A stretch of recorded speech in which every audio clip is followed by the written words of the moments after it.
Okay, ladies and gentlemen, thank you for joining us at the British Academy this morning. Thank you very much, and welcome to those here at the British Academy, but also those who are watching online on Bright Blues TV on our YouTube channel. This is a half-day conference on the Roaring Twenties, a one-nation decade of economic reform. And this is a Bright Blue event in partnership with the Social Economy Alliance. And you'll hear about them very shortly from the chair of Social Enterprise UK, Lord Adebowale. Bright Blue, for those of you who don't know us, we're an independent think tank for liberal conservatism. Our mission is to defend and improve liberal society, and we work across four main policy areas: environmental policy, employment policy, educational policy and social policy. We've been thinking very recently about how tax reform in particular can support post-COVID economic growth. And our high-profile cross-party, cross-sectoral commission is steering us to think about major ambitious reforms to our tax system to make Britain both more competitive and fairer. We've already published papers on how we tax property and carbon, so please look at our website for ideas there. And we've got a paper coming out imminently on how we better tax work and wealth to support growth and reward hard work. We'll also be publishing a paper on reforming business taxes in the coming weeks as well. This is all, of course, in the context of today's conference. We want to hear from you in this hall and watching on screen on ideas you have to go for growth, to build back better as we really get a grip over COVID. The pandemic, of course, has hit us hard. The public finances are in need of long-term repair. Livelihoods and jobs have suffered over the past 2 years. But at the start of 2022, things are starting to look a little rosier, at least on the economic side of things. GDP is returning to pre-pandemic levels, employment figures have recovered as well. And we look to be, as the freest country in the developed world from COVID restrictions, also the one enjoying the highest economic growth. But there's always a but, and the biggest concern, of course, at the moment is rising inflation. Meaning average real wages are falling and energy prices, of course, are spiralling.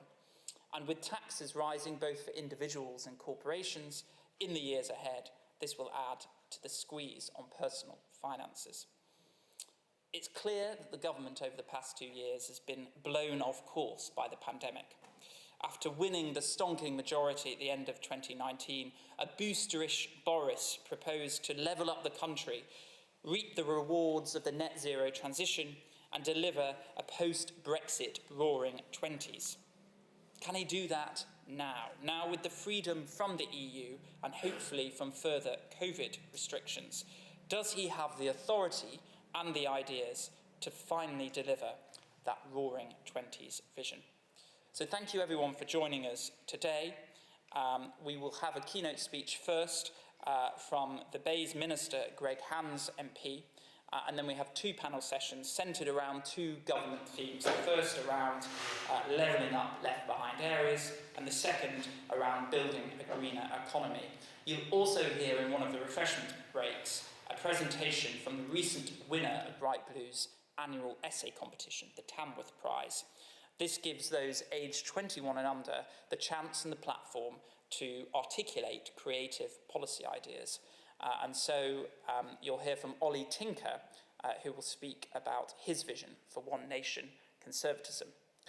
Please do tweet the hashtag One Nation. The Wi-Fi connection, you will probably seen the posters around which give you the user and pass name. Staff, Bright Blue staff are around as well if you need directions to the toilet, and also if there's an emergency, if the fire alarm goes off, the main entrance is where we will gather just outside. That's the emergency exit. Anyway, enough from me. I'll move swiftly on to the Minister for his keynote speech. Well, thank you. Good morning, everybody, and thank you, Ryan, for that introduction. As you can tell, I am not Kwasi Kwarteng. He gives his apologies. He's unavoidably somewhere else at this time, but he is a big supporter of Bright Blue. He was very keen that everybody understands that, and he, like I, are big supporters of everything that Bright Blue does. But I'm delighted to be with you this morning, particularly struck by the theme of the conference. When we think of the Roaring Twenties, naturally one conjures up images of Great Gatsby-esque opulence, wild dancing, and excess. But after the huge shock of the First World War, the 20s were also best remembered really as a time of renewed optimism and prosperity. And it's that optimism that I want to focus on in this speech. And as I traveled back from COP26 in Glasgow in November, I felt that we actually had a lot to be optimistic about. The UK has shown global leadership and proven that it is possible to reduce carbon emissions without sacrificing prosperity. I'm going to take you back to a moment to the final year I was an undergraduate at university in 1989. There was an election that year which has been remembered for virtually nothing, the 1989 European elections, except for this one fact, that it was the Green Party's best ever performance in a UK-wide election. I think they scored something like about 13% of the vote in that particular year. And they ran on a manifesto, a prospectus, that it was impossible to do anything about global warming while still growing the economy. You know, as their basic tenet was that the world could not become richer if we wanted to do anything about emissions. That was in 1989. It happens to be roughly the same year as the starting point for where we measure emissions from, the following year, 1990.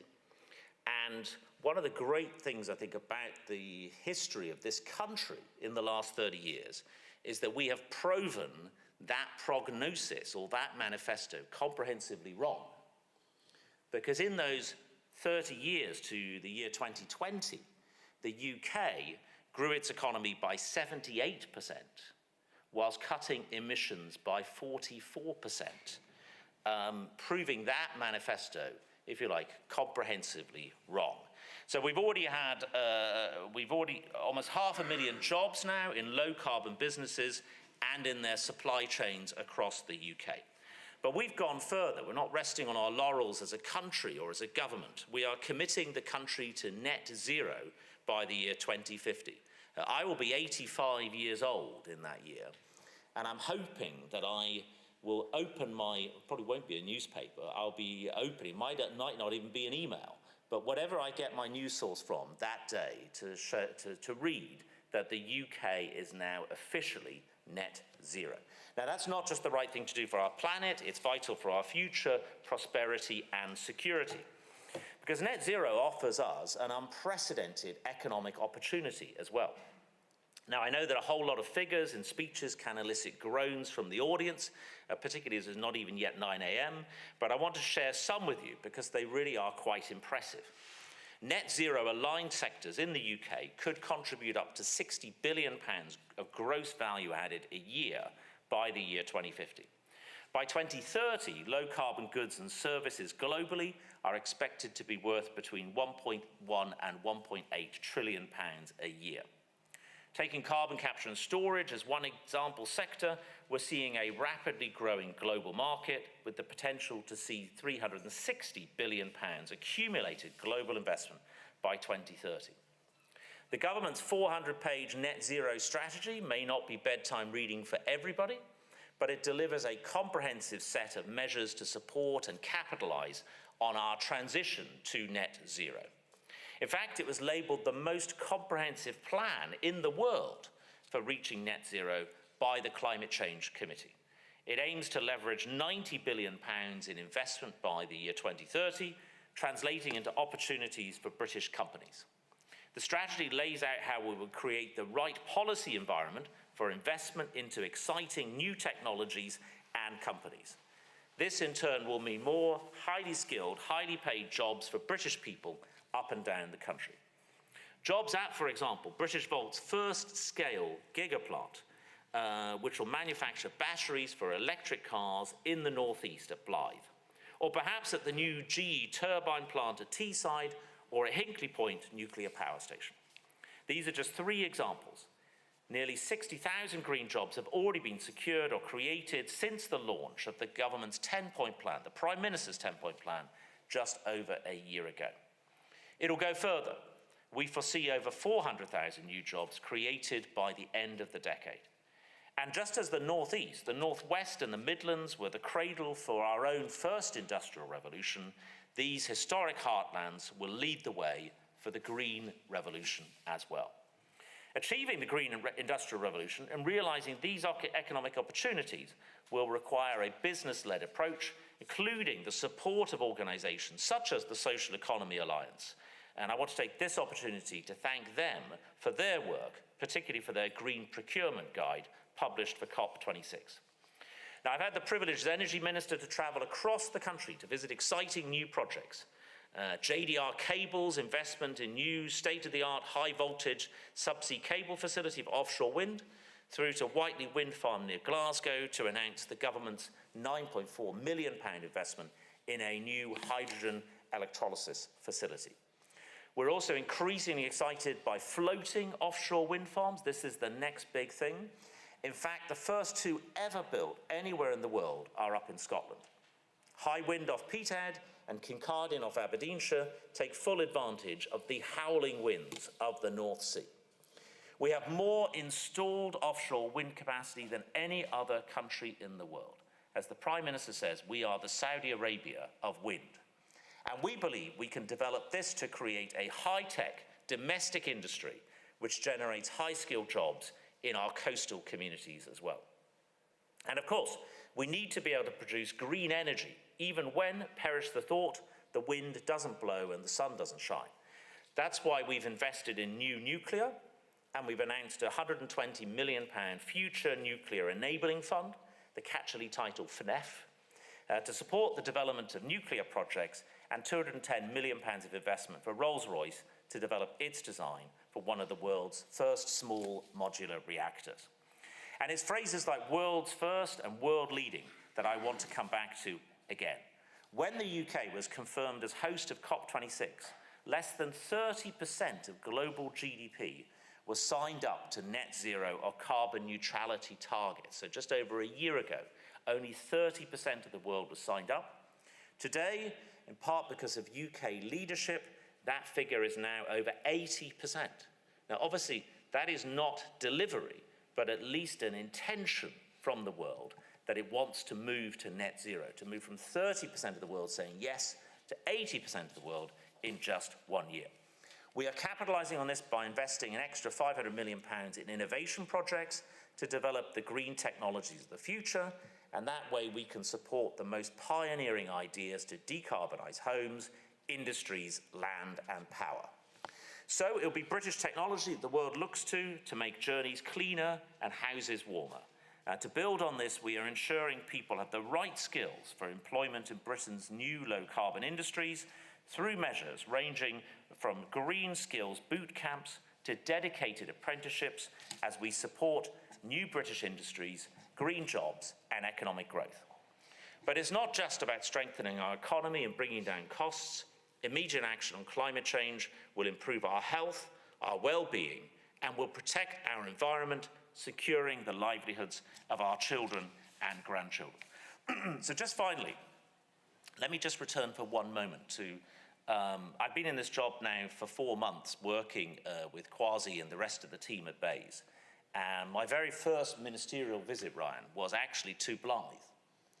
And there's an amazing story. If you could encapsulate the story of the green industrial revolution in just one town, it would be the town of Blythe. So within my lifetime, Blythe was the coal capital of the world. Not only the biggest exporting port, I believe, in the world for coal, but also home to the world's then most advanced coal-fired power plant in the world.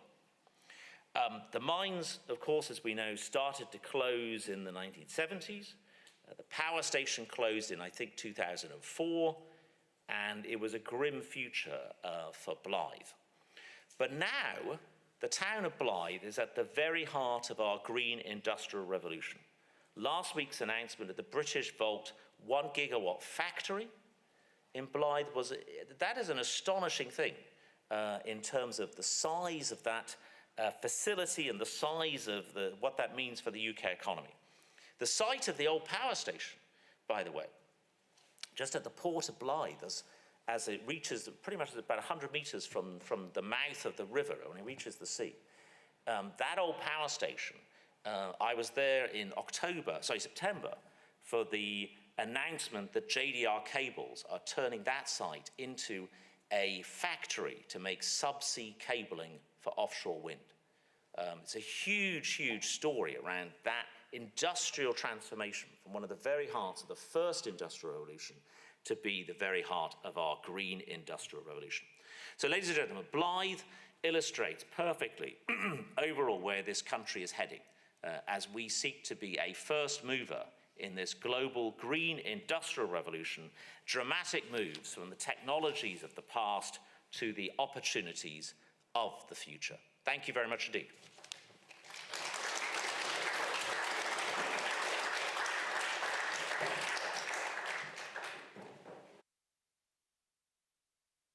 That's a great speech. Welcome, everybody. I'm Victor Adebowale. I'm the chair of the Social Enterprise UK. It's great to be here with our colleagues at Bright Blue at this very important summit, One Nation Economy Summit. Back in 2019, the government won an election on the promise of a bold reform to level up the country and to reinvest in our public services. Understandably, the pandemic has demanded a great deal of attention elsewhere. But if anything, the past 2 years has shown how important this levelling up agenda is.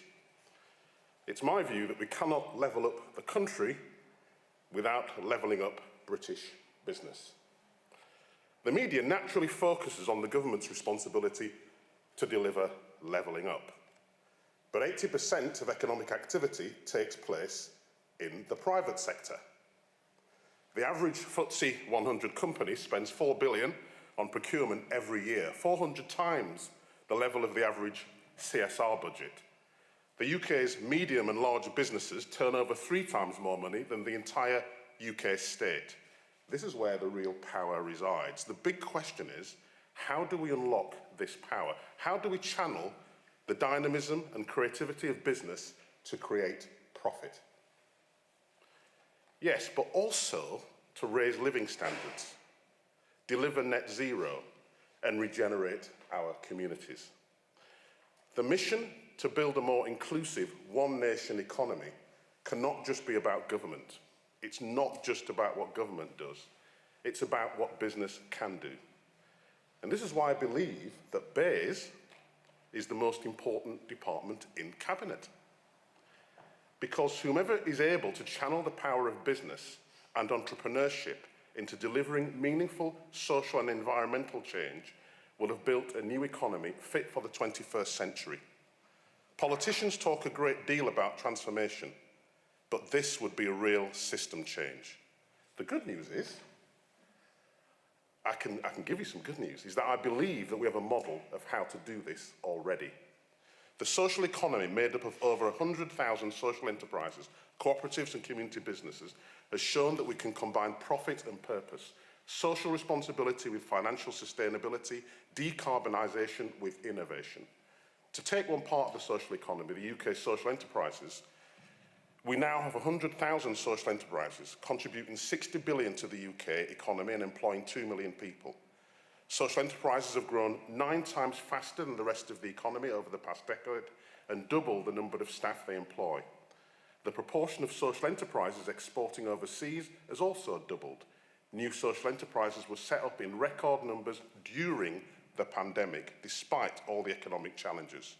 At the same time, 40% of social enterprises employ someone with a disability. 1 in 5 are working in the most deprived communities in the country. Nearly half of all social enterprises are run by women. 1 in 3 have invested in energy-saving measures over the past year, 3 times the level of other SMEs. The social enterprise sector is providing what many business leaders have come to understand. Putting society and the planet first is not anti-business, it is the most pro-business measure that you can do. But we do have a problem. The problem is that despite all the evidence, despite the obvious need for change, we are not getting there fast enough. And this is where we need a bold, reforming government that sees the final destination, the ultimate destination we need to get to, and there's a plan for action. The opportunities for Britain are huge. There are trillions of dollars of ESG funds in global markets, but there are not enough socially and environmentally responsible businesses to invest in. Governments around the world and the global middle class want to buy social. This is why social enterprises are finding markets for their products overseas. At home, we know that the social economy is opening businesses to a wider pool of people, spreading opportunity into our poorest areas. If that isn't levelling up, I don't know what is. The faster we can get there, the greater the benefits for Britain and the possibility that we can secure that vital first mover advantage in the global economy. That's why we need, as the title of this summit suggests, a decade of economic reform.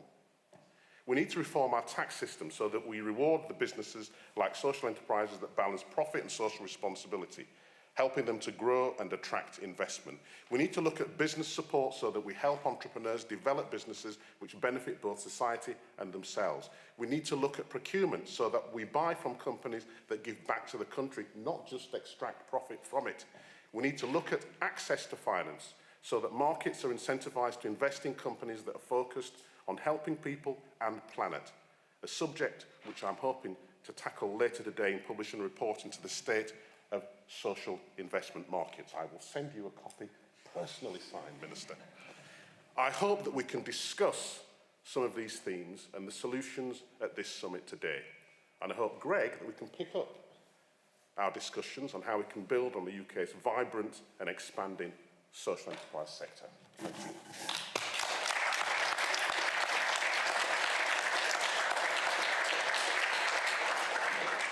Thank you, Victor, and thank you for partnering with Bright Blue and today's conference. And, you know, we've sort of kick-started the conversation, which I hope will continue throughout the day. Time for questions now to the Minister in response to his speech. So if you've got questions, if you could put your hand up, say who you are, where you're from, but please do wait for the microphone to come to you. It's important not only for everybody here to listen, to hear you, but also for people on the live stream. So we'll start with this gentleman here. So just wait for the mic, and then we'll go to this lady here, and then we'll go to this gentleman here. Good morning, Minister. I'm Kevin from Unlimited, the Foundation for Social Entrepreneurs. Over 11% of the most diverse social enterprises with the greatest growth and social impact potential are currently excluded from the government's very welcome Help to Grow support package because they're either registered charities or because they employ fewer than 5 staff. Would BEIS consider easing those criteria to open up the potential that those social entrepreneurs offer? Yeah, thank you. That doesn't sit within my portfolio, but what I will do is I'm very happy to take that representation back to the department. I think I've seen this discussed in the media. Let me have a look at that, and if you like, I can contact you. You'll say you're from Unlimited. If I were to get back to you separately, sir, yeah? Thank you. Great. I'm going to take 3 questions now. So this lady here. Hi, Rose Marley, Cooperatives UK, and good morning, everybody. The policy for cooperatives sits within the Treasury, and the policy for social enterprise sits within the DCMS. What's the appetite for BEIS to actually really own the agenda and deliver on the social economy as business? First question. And then this gentleman here with the face mask. Very good.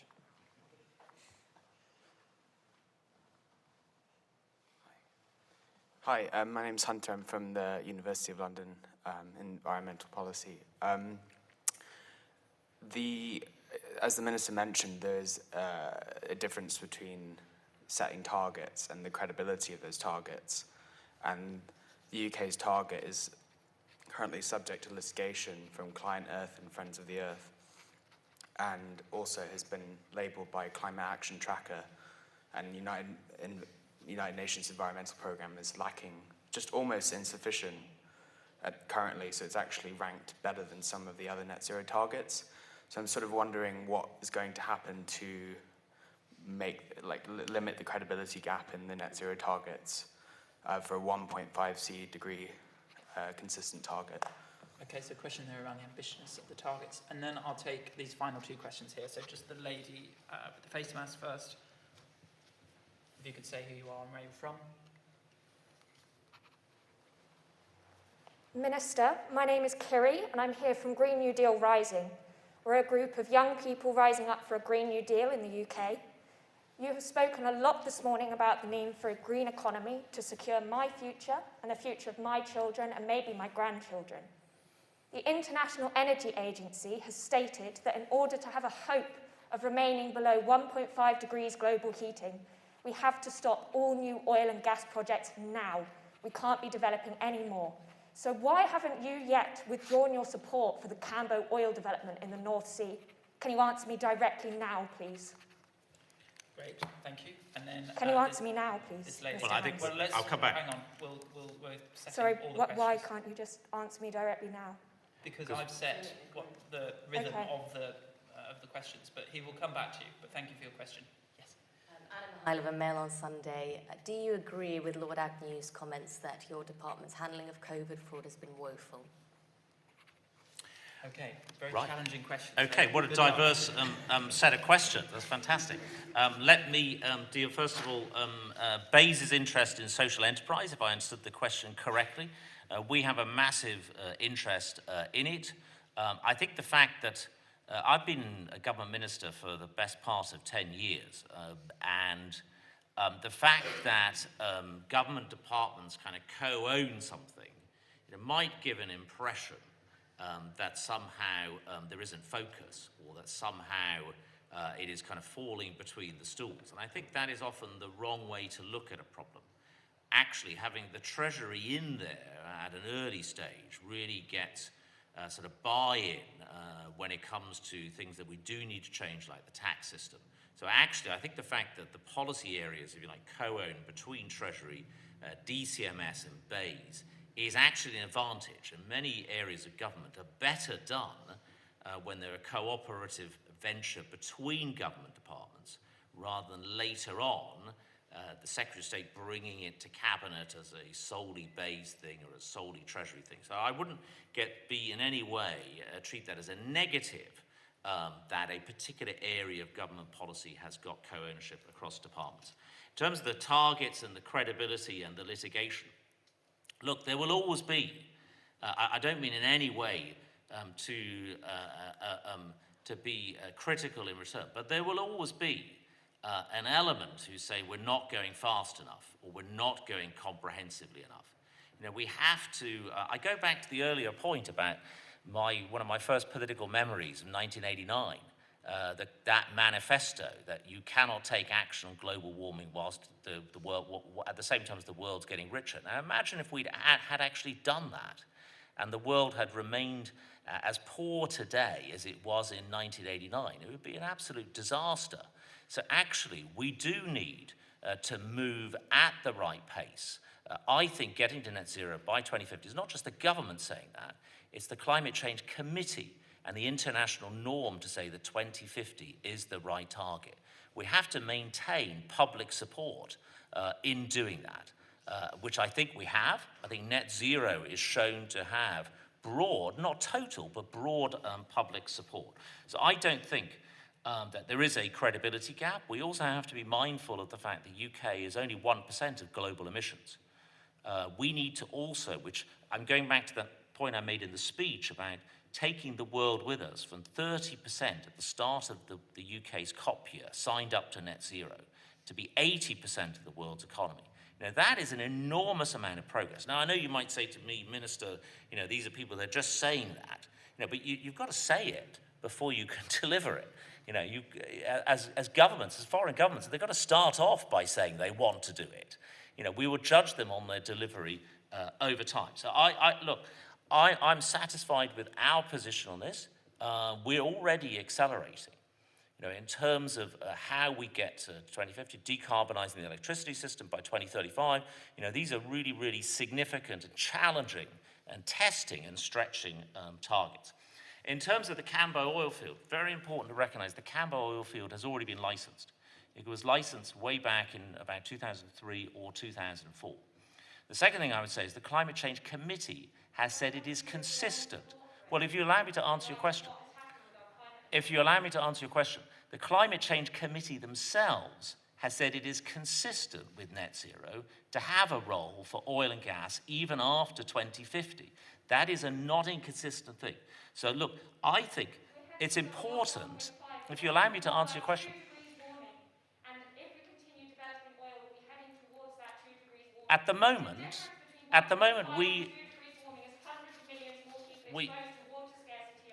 if you allow me to answer your first question, at the moment we produce 50% of our domestic gas. That means we have to import 50%. Okay? Most of that comes from Norway at the moment. But I don't want to be in a position where at the moment, as a transition fuel, and bear in mind we've done these transition deals with the North Sea, that they will transition from effectively being an oil and gas-based economy to being a renewables-based economy over time. But you can't close down the North Sea. We need that at the moment, because if we didn't have the North Sea, we would be importing more very expensive, highly emitting gas from overseas. Liquefied natural gas, the CO2, the emissions content is more than twice that of domestically produced natural gas. So if we were to produce less North Sea gas at the moment, we would inevitably have to import more foreign, higher emitting gas to compensate so that we keep the lights on in this country. It's important making that balance and making that transition. And finally, in terms of Lord Agnew, I don't agree with Lord Agnew's comments. I very much respect the work. I've worked closely with Theo over some years in government and his successive roles in government.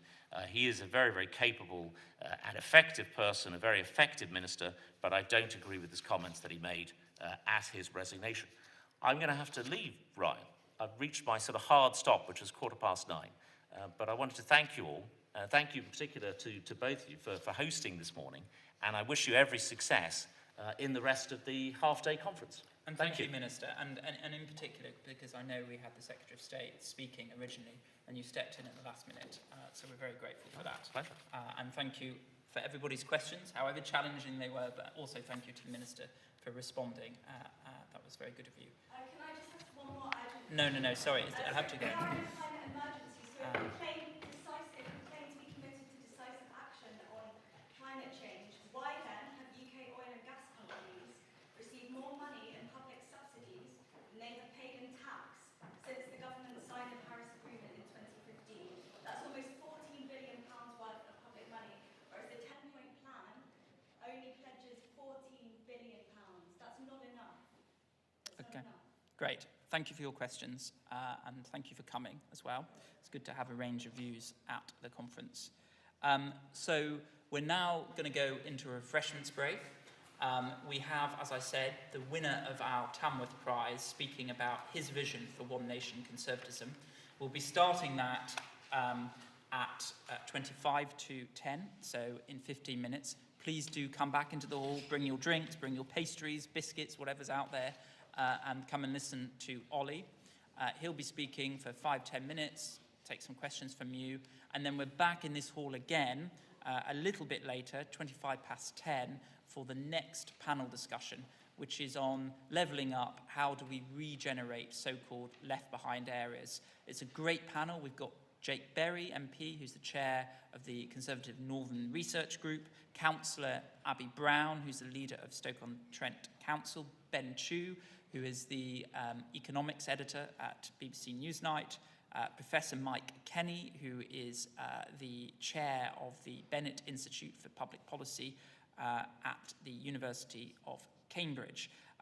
So we've got a real mix of brilliant people. So come and listen to that and share your views, however strident and challenging they are. We welcome that. So please do join us for that, as well as the Tamworth Prize extract. So please do mingle, carry on the conversation, and we'll see you back here very shortly. Thank you very much.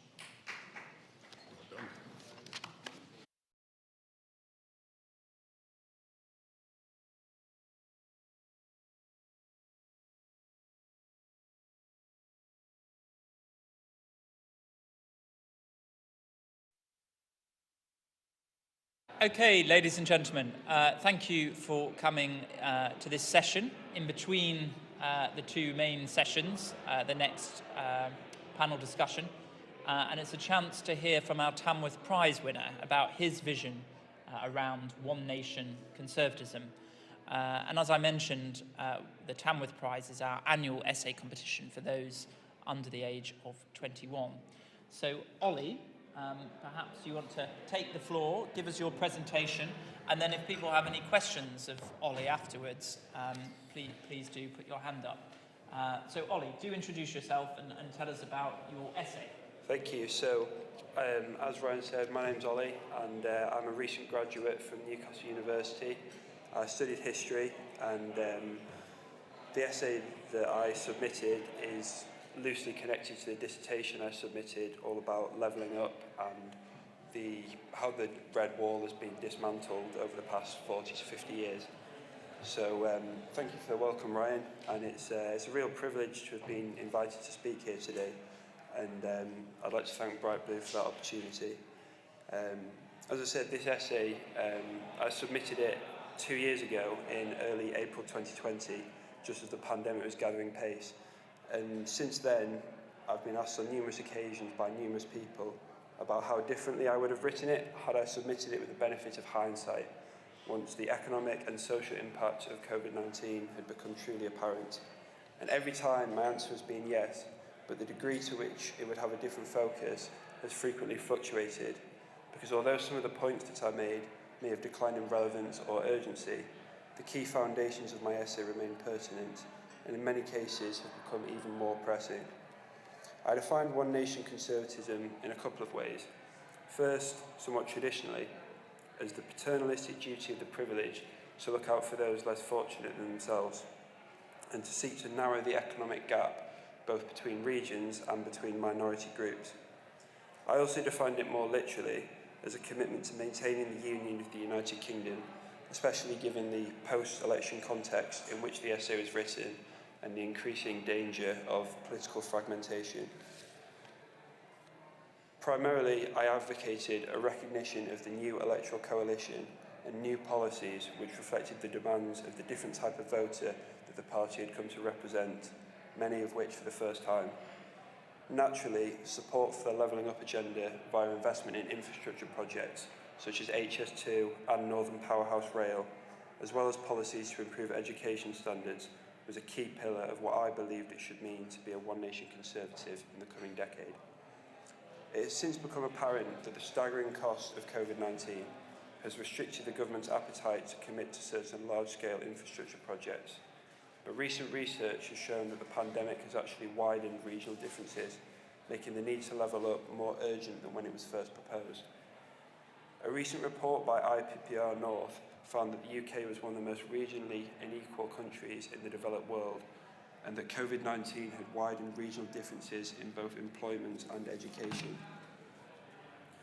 So whilst the decision to abandon plans for Northern Powerhouse Rail and aspects of HS2 was somewhat disappointing, other policies geared towards levelling up, such as the Towns Fund, free ports, and the recent news of government support for the gigafactory in Blyth that was mentioned earlier, are welcome developments which demonstrate the pragmatic side of One Nation conservatism.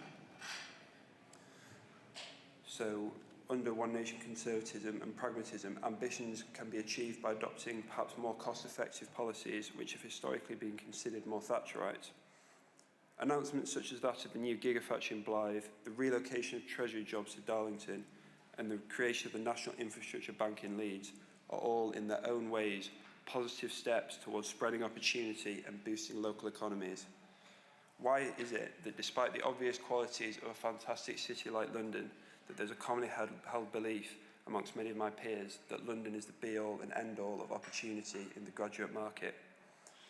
It doesn't have to be that way, and providing insufficient accessibility to good jobs in left-behind areas will only worsen the trend of centralisation and perhaps lead to a geographical talent drain.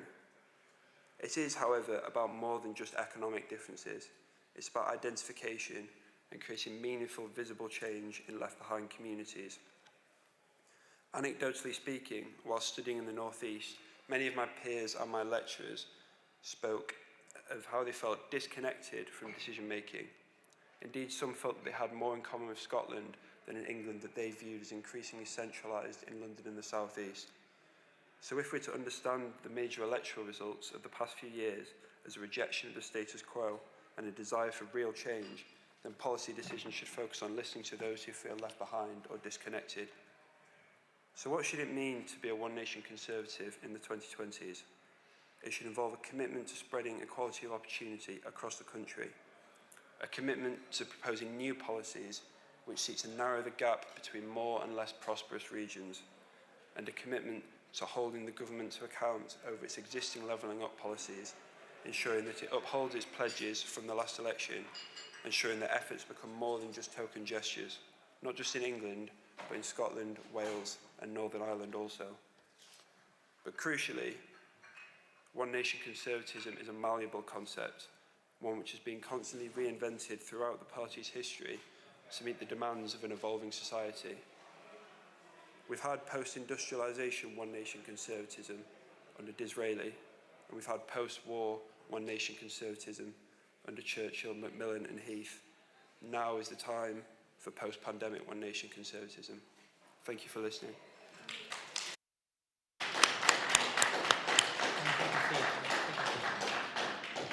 Very, very thoughtful and very eloquent. Thank you, Ollie.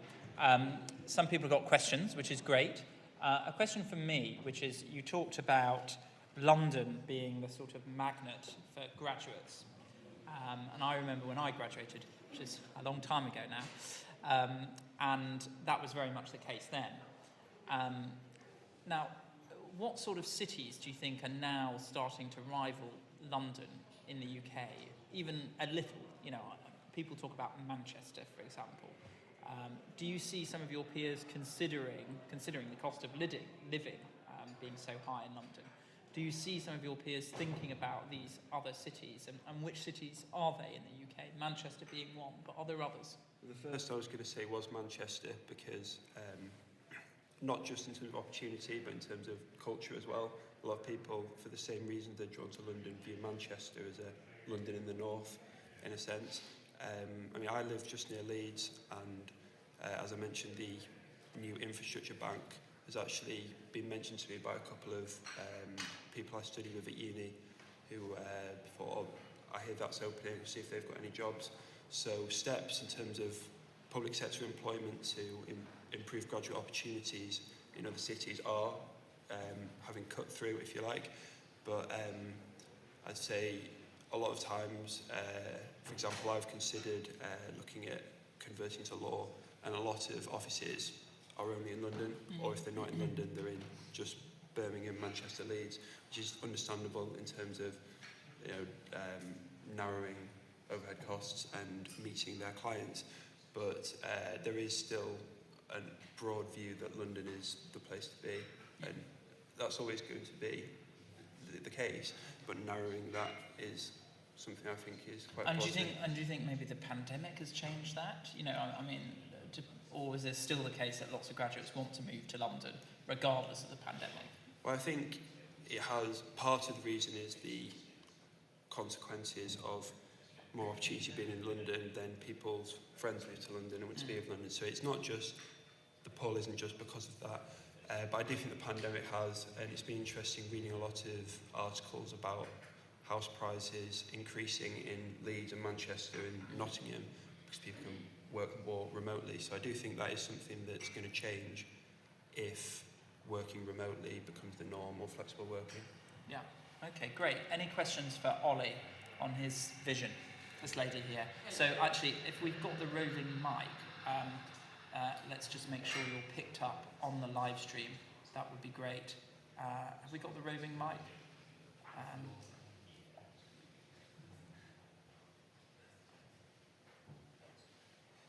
Okay, I think we're struggling to get the roving mic at the moment, but why don't you speak up? Yeah. So thank you, Ryan, and thank you, Ollie, for your fantastic presentation and hard work. We found it. So when everybody first started talking about one nation conservatism, I wasn't sure exactly where this was coming from, and I heard that it was from Disraeli. So I went back, actually, and I read Disraeli's Sybil book. And one of the things that really comes out of that is that paternity, or paternalism, actually really is as much about business as it is about government, and it's about the role of owners of business in protecting their employees, investing in their employees, particularly in housing conditions and standards of living. And I think, it's very interesting that we've connected the idea of one nation conservatism to the whole levelling up agenda. But I think it'd be interesting to hear what you have to say about the role of business in terms of levelling up and paternalism. Thank you for your question.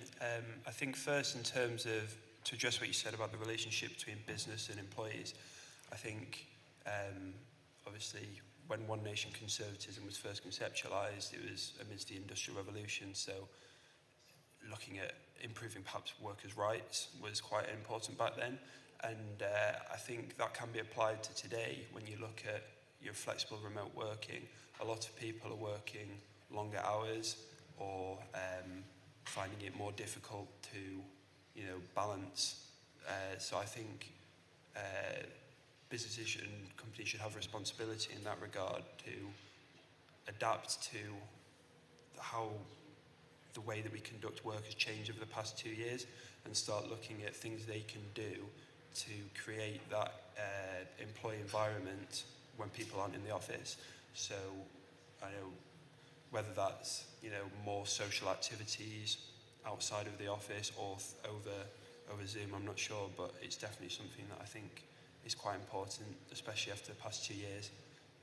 And in terms of the relationship between government and business, you could view one nation conservatism that way as well, not just between the government and individuals. So looking at how the government can help perhaps smaller businesses recover after the past 2 years,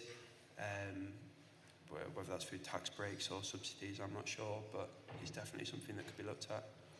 And so there's obviously a sort of sense of obligation on employers that we're trying to cultivate to provide better living standards and opportunities for their employees.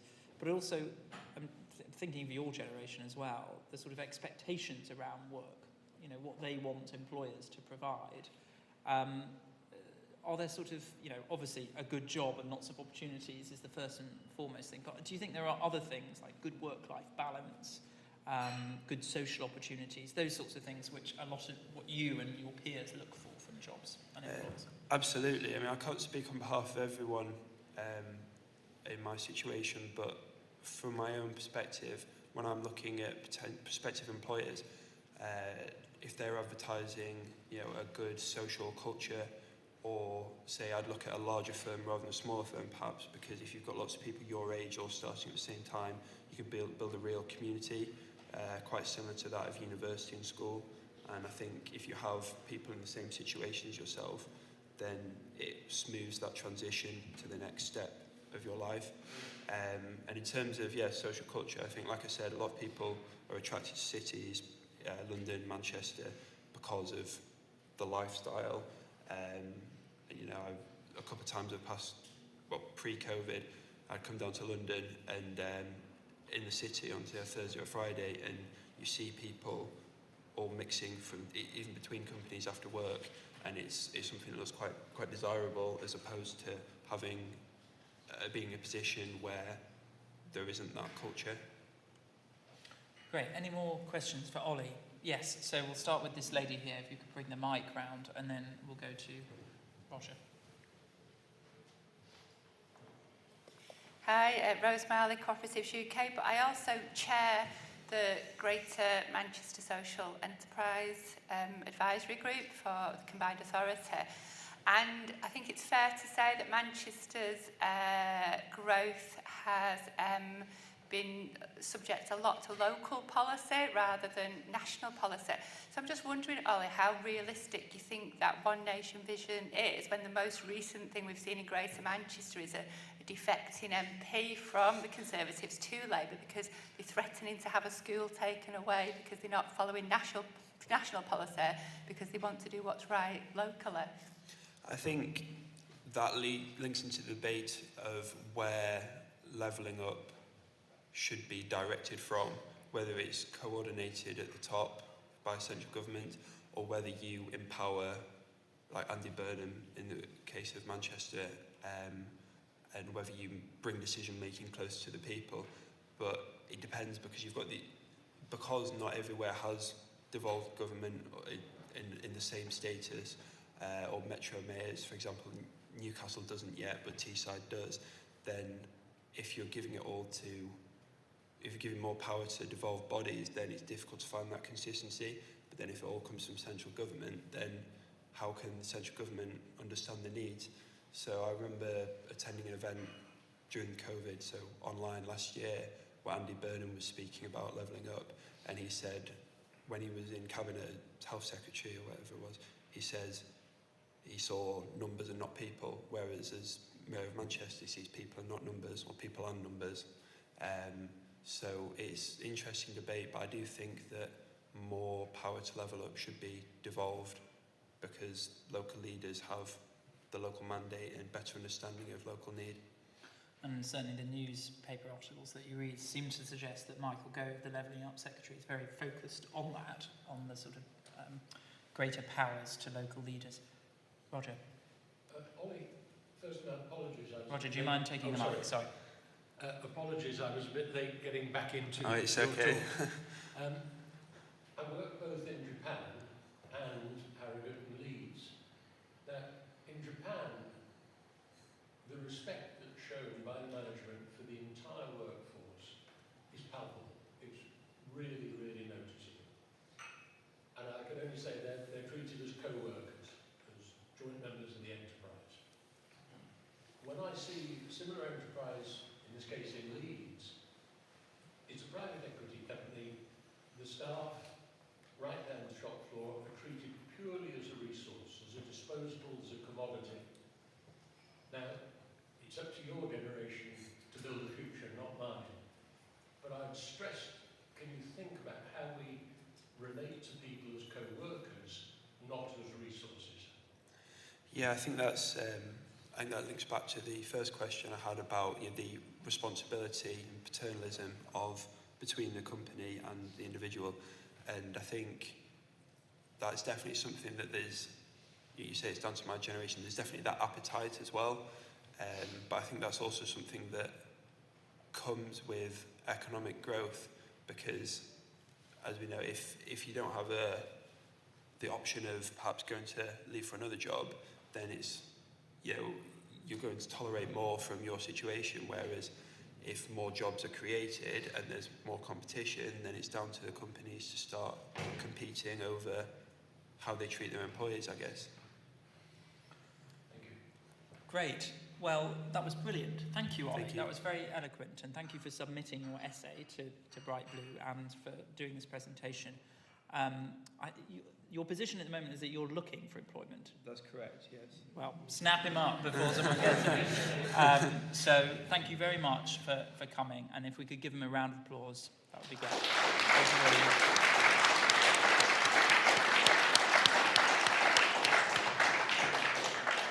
Okay, so we start the next session on regenerating left behind areas at 10:25. I know some of you have returned from the outside area, so feel free to stay in here, talk amongst yourselves, or go back out and grab another pastry. But we'll be returning back to the next thing at 10:25. Thank you.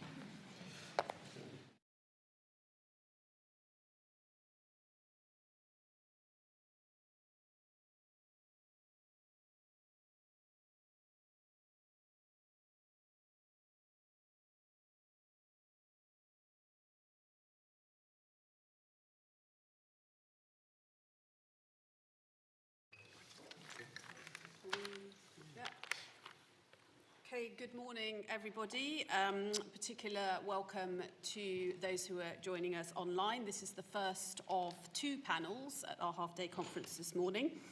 And this panel is on regenerating left behind areas. I'm Diane Banks. I'm a non-executive director of Bright Blue. My day job, I'm CEO of literary and broadcast agent North Bank Talent Management, where we represent a few politicians, policymakers and broadcasters. So I have a particular interest in policy. Okay, so if you are joining us online or if you're new to us in the room for this panel, please do tweet about the panel as we go through this morning. The hashtag is OneNation and our handle is WeAreBrightBlue.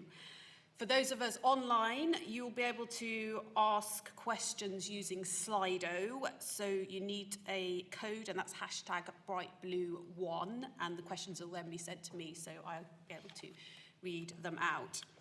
So this morning we're talking about regenerating left behind areas, and I'm joined by 5 speakers with a broad range of experience. To my immediate right is Jake Berry. So Jake is the Member of Parliament for Rosendale and Darwen, and he, as many of you will know, is chair of the Northern Research Group. And on my left is Councillor Abby Brown, and Abby is the leader of Stoke-on-Trent City Council, and she's also vice chair of the LGA, that's the Local Government Association's City Regions Board. We've got Ben Chu, who is economics editor of BBC's Newsnight, and on the far right, we've got Michelle Kenny, sorry, I'm now muddling up my panellists, Michelle York. Michelle is Commercial Director of Nuneaton Signs, which was actually, I imagine it was one of the first social enterprises in the UK, but she's going to tell us a little bit more about that in a minute. And then to my far left is Michael Kenny.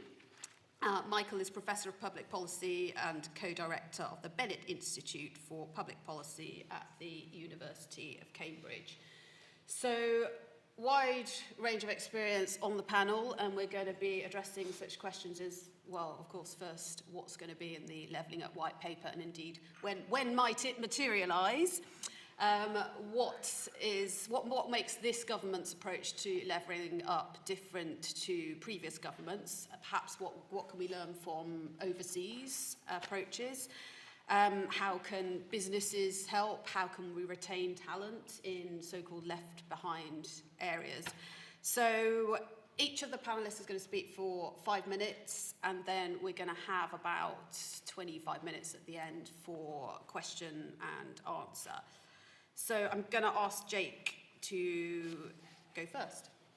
Good morning, and thank you for that introduction. A question I often find myself asking is, why did people across the Red Wall vote Conservative in 2019? I mean, I've always thought it's a good thing to do, but why did they do it? And I've really come up with 2 answers. The first is that you have to understand that the income disparity between the poorest parts of the north and the richest parts of the south is greater than that between East and West Germany before the fall of the Berlin Wall. Just imagine that.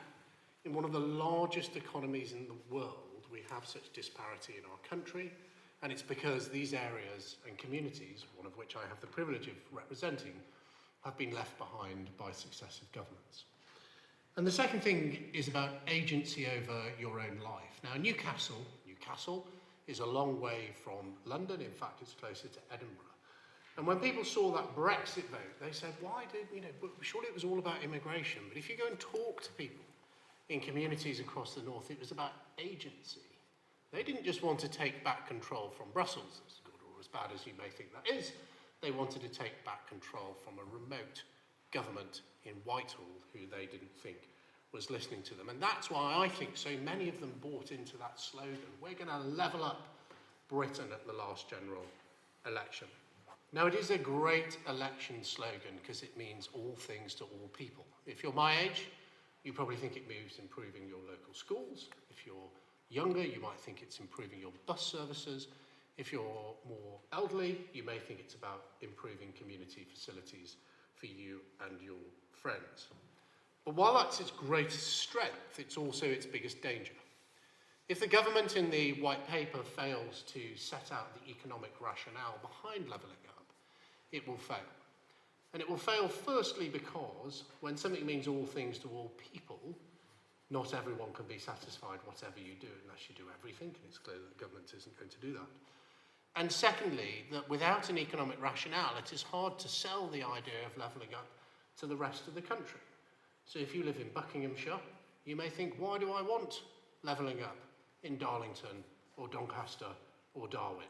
And unless the government gets the point of saying this is about turning large areas of our country from a net drain on the exchequer to net contributors, which means that we all have more, it's about taking house building you might not want to see in the south of England and taking it to the north of England where we really want good quality new homes.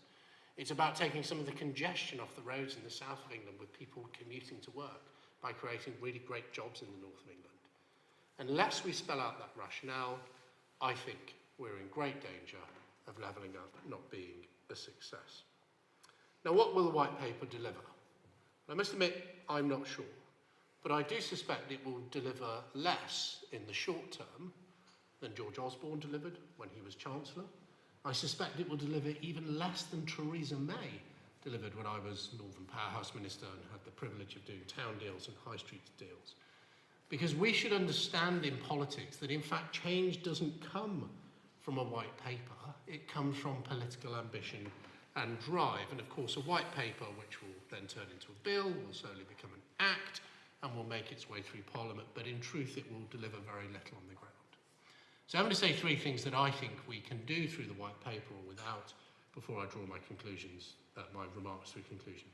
First of all, the Northern Research Group is a firm believer in FDI, foreign direct investment, being the best way of driving the left behind areas. I want to hear the whoosh as global capital whizzes past my ear to land on the lily pad in Lancashire, and that investment can fund the green industrial revolution, the reindustrialisation of the north, the thing that truly will level up our communities. And we've got a great exemplar in Manchester, which has already attracted over £4 billion of that to the north.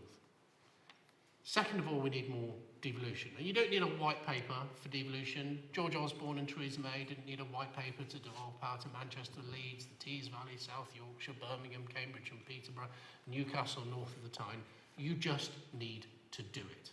And that can be driven by the government, white paper or not. And the final point I wish to make is that we have to retain more of our talent in areas that needs it. Now, I'm sure we can all remember Tony Blair promising that 50% of all young people should go to university. In fact, it wasn't Tony Blair who did it, it was one of his ministers. An iconic promise. And what I would like to see the government do to level up communities is promise that 50% of all young people be offered a vocational apprenticeship qualification within their community, so they are retained within their communities of high quality, high value jobs. To me, that's how we retain talent. And finally, I think that if we do some or all of that, we can have a great hope of not just retaining the Red Wall, but as a Conservative Party building on it. Because people like to be right. When I go to the pub with my mates, I want to tell them that I have got something right. And all those people who voted Conservative for the first time want to see their mates in the pub or at the football field, at the school gate and said, I voted Conservative, where we live got better. But to enable people to do that, they have to be able to see, touch, feel, almost taste levelling up across their community. Thank you. Thank you, Jake. Now I'm going to move to Abby. So Stoke-on-Trent was in the first industrial revolution, was a world-leading city, centre of the potteries and ceramics industry. So how can it be once again? Good morning. It's nice to be here. For those of you who don't know about Stoke-on-Trent, and there's lots of it in this room, I was delighted because the first thing as a Stoker you do is you turn over your crockery and see where it's made. And the crockery in the room today is made in Dudson from the brilliant city of Stoke-on-Trent. 250,000 population, a north-west Midlands city, which looks as much, to be honest, to the north in Manchester as it does south to Birmingham. And I believe it's a city with, it has a lot of challenges, but also a lot of opportunities. And as I often describe it, maybe because I'm the same, small but mighty. It's had an element of Conservative control for the first time ever since around 2015, and we elected our first Conservative MP in 2017, and I took majority control last year on the back of having 3 Conservative MPs as well in 2019. That's against a backdrop about 20 years ago of being entirely Labour. 60 councillors out of 60 were Labour, and all 3 Conservative MPs were too. And perhaps it is that for me, having gone from being one of 2 out of 44 Conservative councillors to being one of 22 out of 44, which is why I like to think that my kind of model of leadership really epitomises the strong leader model that we talk about in local government. I've got a good team around me. Personally, I have quite a high level of visibility and a bit of a rebellious streak too, but ultimately I'm 100% Stoke-on-Trent. I think, as Jake refers to, we've got some really good models of devolution across the country, MCAs, but for every Andy Street there's going to be an Andy Burnham too. And it's not really right necessarily in the context we see it at the moment, I don't feel, for all places, maybe due to the geography or perhaps the intrinsic politics of some of those places. And actually, I'm probably more interested in what you can do with what's available anyway. Softer arrangements around transport, things like integrated transport authorities, certainly for somewhere like my city, where I'm looking at what the impact could be on the wider city region. And in fact, I would say you can actually make quite a lot of progress with the current powers if you've actually got a plan. And for me, having a plan to level up my place was crucial. I'm not going to say that I gave the words to the Prime Minister, but in 2019, when I became the leader, that was one of the things that I wanted to do. Have the first ever plan for my city that laid out what we were going to actually do. And that was enhanced for me when we took 3 parliamentary seats as well. Our prospectus, the Stoke-on-Trent prospectus, was launched in early 2021. It outlined the 4 areas that we feel are crucial to our improvement as a city. So transport, it's dead easy to get to Stoke. I'll be home for lunchtime today to do my meetings at 1 o'clock, but it's rubbish once you get there to get around, particularly if you don't own a car, and we have a really low car ownership. Regeneration is something we've done really well, but in a city that's made up of 6 towns and quite a lot of heritage assets, it's quite spendy, to be blunt, and quite difficult to always get into places and to kind of deal with that parochial approach that's sometimes there, and also to deliver the meaningful change that people want to see. Education skills is really important. We have some really poor outcomes, and I really believe that every child should have the opportunities that I've had to go on to university and to do great things. And in terms of health and productivity, our post-industrial landscape means that we struggle with some really appalling public health indicators, including some terrible rates of infant mortality and obesity as well. So our prospectus was about highlighting the opportunities for investment, but also the partnership arrangements that we were keen to do. And I've got to say, reflecting back 12 months down the line, I feel we've made pretty decent progress. And it's not just about cash. Sometimes it's actually about the moral support that you can have as a local government leader from the government. And I would give us an example for that: education skills. I think we've moved from being a done-to, pretend local education authority, because of course academisation got rid of all that, to actually having an ambitious partnership model where we challenge our schools as a local authority, but we also push for them too, nationally. And currently, I'm looking to bring a second free school to the city, and it's changed the dynamic where trusts are actually approaching us now to understand what it is that we want and how we could work together. And I feel that's in response to our clear stance and ambition around that. But this would have been so much more difficult for me if I hadn't have received the support of the previous Secretary of State for Education and the endorsement for the current one. That means, in effect, I have a plan that is endorsed by the government to do things that I already have the power to do. And that change in approach and profile, I think, is really crucial for left behind places. I'm the only female Conservative city leader in the country. It means I'm often the token Tory on city politics panels, and I've led some projects that at the time were considered to be quite crazy. I led our bid to be City of Culture for 2021. I led our bid to be a Channel 4 hub, both of which were shortlisted incidentally, and I also fought really hard to get an enterprise zone in 2015. Actually, Jake, when I first met him, came to visit it in Stoke-on-Trent. And that, for me, got the ball rolling and changing the narrative of my place. And I think that's actually quite a big factor in bringing private investment into left-behind places. As a Conservative, I would love to think that the private sector are just going to spot the gaps in the market and crack on. But the reality is, my experience is that as a public sector leader, I've got to be strong and I've got to show confidence first. I've got an ambitious capital programme to regenerate my city, and it's starting to reap rewards. I probably hit the jackpot in terms of levelling up funds. At the end of last year, I got 3 successful bids. I've secured £29.5 million from Transforming Cities Fund, and I'm bringing developers to my city that have not previously worked outside other areas of the country. And I'm optimistic that I'm going to start securing the first institutional investment in the city as well, ever in the next few months. And I work really hard to bring those opportunities to my city. But I recognise that my approach isn't going to suit or necessarily work for everywhere.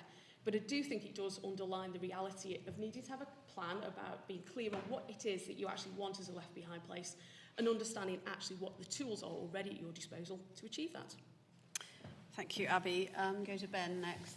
Thank you very much. Well, it's really great to be here. I should start by saying I'm not really going to give you my own opinions, because I had those surgically removed, of course, when I joined the BBC.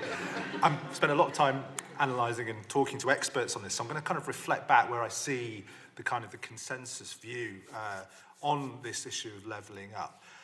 So the white paper, the forthcoming white paper, which we're all really eagerly awaiting, I think in terms of what's going to be in it, judging by the people they've chosen to lead it, Neil O'Brien and Andy Haldane, from what they've written in the past, I think they identify the problem pretty correctly, as most analysts would see it, which is that levelling up is less about depressing high streets, but the underlying weak productivity, this is something Jake was mentioning, of some places in the country.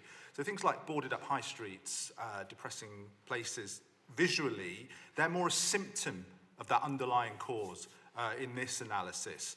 And I think, as I say, Neil O'Brien and Andy Haldane, from what they've said and written, I think they think on similar lines. Now, levelling up, I don't think it is, can be defined as a new policy objective in British political history. I mean, you look back at the Special Areas Act. This was way back in the 1930s, which is probably the first, but there have been many others from multiple administrations over the decades. You just think of Labour's regional development agencies, the local enterprise partnerships of the Cameron era. You know, they all had pretty much the same goal of rectifying those productivity imbalances around the country. So the goal is not new. What's been missing, I sense, from, as I say, what analysts have been saying, is effective implementation of that levelling up policy. So, why? Why did they fail? What does really following through and delivering levelling up require?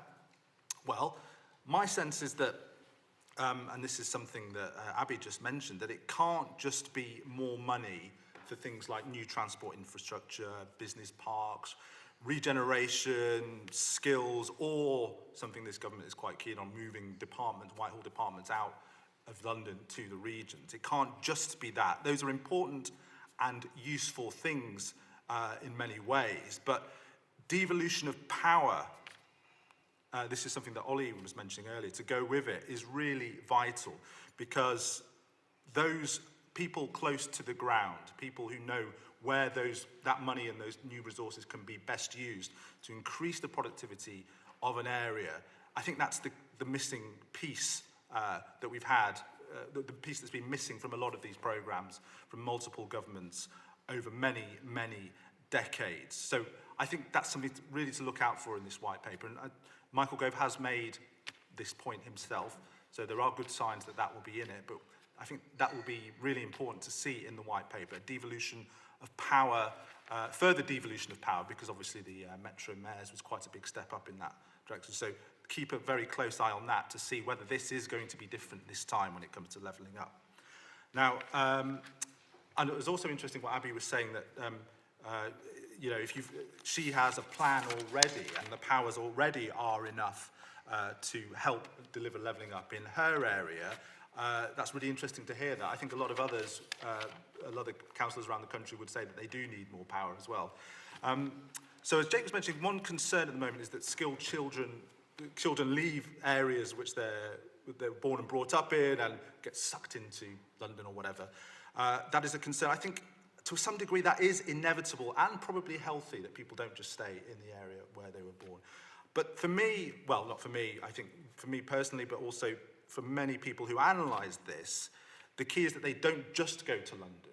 They can go to other strong regional cities, Manchester, Leeds, Liverpool, Birmingham, Bristol, Newcastle, rather than just going to London, which is too often the case at the moment. And this feeds back into the productivity analysis, which is that too many of these cities, these other cities apart from London, are underpowered relative to where they could be. And that's key to levelling up. It's making strong regional cities. And that, the evidence suggests that that will help smaller towns near those big productive regional hubs. Now, not everyone agrees with this. Certain people think that the resources should be focused on towns rather than local, regional cities. So it'd be very interesting to see where the white paper comes out on this debate, whether it actually grapples it or not, or perhaps it will duck it, because it is quite politically contentious. Now, speaking of evidence, analysts, I glean, do think we can learn lessons from overseas. Now, Jake talked about Germany. Germany spent a lot after reunification on the eastern areas to make them, to bring them up to the living standards of the West. And yeah, as Jake pointed out as well, there's been some pretty decent results in Germany, and the Prime Minister pointed this out as well last year, in terms of the relative productivity of the East and West and relative living standards which follow from that. But I think going back to the point I was making about the devolution of power, the federated structure of Germany, the fact that the states are so strong relative to the centre, they raise taxes and they decide where money is spent, that's been pretty vital, I think, in delivering those results. So that's a lesson that we could learn in the UK. So how much levelling up finally can be achieved by the time of the next general election? My sense, again speaking to experts, is probably not that much, at least in terms of raising productivity. Most analysts and experts I speak to think it's going to require a long and patient effort over many years, perhaps even decades, by governments, by ministers, by civil servants, by people in these communities themselves. But you need to start now. You know, we're way behind where we ought to be on this effort. But if ministers think it's all going to be done by the next election, they can improve life in those communities, certainly. But if they think levelling up itself is going to be done, and they give people the impression that this job will be achieved, I think the consensus is that they'll be heading for a fall. Thank you very much. Okay, thanks, Ben. And now we're going to move to the table to Michael, the public policy perspective. Thank you. And a number of my comments actually sort of follow on the back of what Ben said. I mean, in terms of when will the white paper appear, I also don't have a clue. In terms of what will be in it, and particularly I think what will be the thinking, what will be the analysis that frames the argument and then leads to the kind of policies that will be recommended.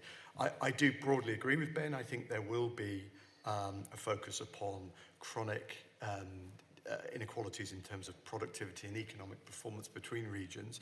Also, what complicates that, though, is that we've got similar differentials within regions. So a purely region-wide perspective is not going to be adequate, it's not going to be sufficient to this. And just to add to Jake's economic rationale, one of the really striking things is that people who studied this see is that very few of the fastest growing economies have this level of regional inequality within them. So another reason it's bad for us all is that it actually hinders the growth prospects of the UK as a whole. I think on the question about is it going to be about regional cities or is it going to be about towns? I mean, I'm an academic, and so we always say this, it is a false binary.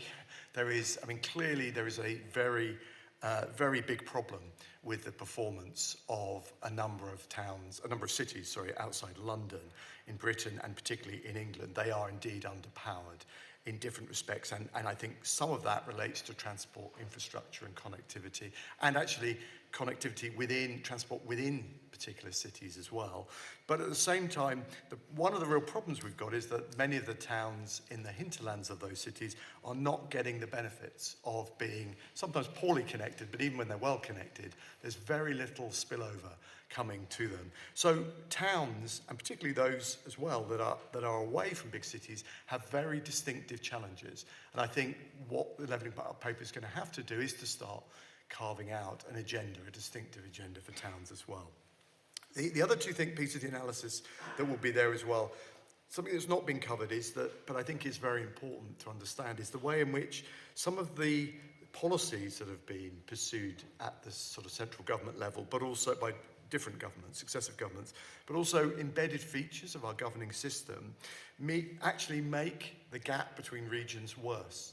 This is a kind of unintended consequence effect of the way in which we spend in areas like transport, housing, research, particularly research and development, and indeed I would argue culture. A lot of that is skewed towards London and the southeast, and actually unpicking that, reorientating the system in those respects is really hard and really important, and I think it'll be very interesting to see if the white paper goes into that. I agree with all the points made about devolution. All I'd say at the sort of central level in terms of how they'll be thinking about this, I mean, one of the real challenges here is we've got a very complicated governance geography now in England. It's really very, very messy in lots of respects. We've got a half-built middle tier, and we've particularly got the challenge of trying to devise devolution models for rural areas in particular, which is why they clearly are thinking about counter-devolution. I mean, I think devolution is absolutely a necessary condition to make some of these ambitions happen. And Abby, I think, gave a great account of why at the local level it's so important to have strong leadership with a vision that is also empowered. I think if this gets tangled up with the reorganisation of local government, as some of the briefings suggest it will be, then it's going to be even harder to do, but we'll have to wait on that one. A couple of more final points to finish. I also think it is important to think about the history of this. I mean, you can argue, if you look back across the last 90 years or so, there have been sort of cycles of local, urban, regional regeneration policies. And in particular, since, I suppose, in the last 40 years, since the Thatcher governments, we've seen a real intensification of this. Now, this hasn't all been about failure. I mean, undoubtedly, this has not really dented these structural problems that Ben has described. But the balance sheet is complex. It's worth learning lessons from some of those, particularly previous urban regeneration programs. The story of Liverpool, I think, is very interesting in this area. And I also do agree that it's worth looking outwards and thinking about other places we can learn from. I worry a bit about the German example, which I can see it's a very inspiring example in one way. They spent, I think, £2 trillion is the equivalent of what they've actually spent, which is, over a what I suppose 30-year period. But that is pretty eye-watering in terms of if you converted that into current fiscal commitments. We also hear about Singapore as a model. That seems to me to be an unlikely model for us in different respects. The model, the country I'd throw into the mix, which is really worth looking at, is South Korea. South Korea has gone through a very concerted attempt to try to rebalance its economy away from Seoul, the capital city. There's some quite interesting analogies between South Korea and UK, as well as obviously lots of differences. But there's lots to learn from looking at other countries. Final point, sort of in dialogue here with Ben. Yes, I think the federal features of Germany are interesting and important. Italy's got federal features as well, and look at the north-south balance there. So there's no silver bullet. I don't think a governance model is necessarily alone going to provide the answer to all this. Final point on, undoubtedly some of this policy has to be geared towards really difficult challenges, and some of this is going to take a long time. I do think, though, it's important to see what the short-term goals could be, what the benefits could be realised. I think around this theme of civic pride that people have been talking about, I think some people dismiss as a sort of cosmetic sort of alternative to doing the serious things. I don't think that's right at all. If you look at survey evidence consistently, it shows, and talk to local leaders, they know that what people want are very tangible improvements to their parks. They want cleaner streets, safer streets. They want less antisocial behaviour. All of that stuff comes out of survey after survey. And I think it's really important that the levelling up agenda or the white paper is designed towards those potentially more shorter term or immediate goals as well. In that regard, I think social infrastructure is really important. The amenities, the facilities, the places where people congregate and come together, where you can create social capital, where you can have an effect on loneliness. You can make a difference to the quality, the feel of life in places with actually relatively small-scale investments. And I would argue that's should be one of the policy priorities here. That's probably enough for me. Okay, thank you, Michael. And now to Michelle. Michelle, I'm just going to ask you to say a few words about Nuneaton Science, because it's, from what I can tell, it's unwittingly one of the first social enterprises in the UK. It's an incredibly interesting organisation. Thank you very much. I'll apologise now because I'm feeling very politically uneducated, sat alongside my co-panel right now, but hopefully I can give you a bit of an insight into an organisation that's a little bit different from the norm. I have the privilege of being commercial director for an organisation called Nuneaton Signs. Now, Nuneaton Signs was established in 1982, and it is exactly what it says on the tin. We're based in Nuneaton, which for those of you who don't know is near Coventry, and we make signs. It's simple as that. So we were set up as a sheltered workshop by the local authority, and the purpose of the business was to provide meaningful employment and training for people with disabilities through the manufacture and sale of signs. Now, let's be honest, signs are dull as dishwater, but it's the reason that we make them. You will see signs every single day when you're going down the street and you see a 30-mile-an-hour repeater, you're on the motorway and you see a massive gantry, you walk down the stairs and you see the fire exit signs, the wayfinding. They all fall under the remit of signage. But it's the people that we employ that make us different. So as I say, we were set up by the local authority, fully funded, and unfortunately over the years the funding became less and less. In 2010, the local authority gifted the company to the company. So we're not owned by anybody. We have a board of non-exec directors and we have 2 executive directors that are responsible for the day-to-day running of the business. We currently employ 65 members of staff. We have 3 supported interns and a full-time job coach. Out of those numbers, 70% have at least one disability. And the large majority of that 70% would not gain employment elsewhere if we didn't exist.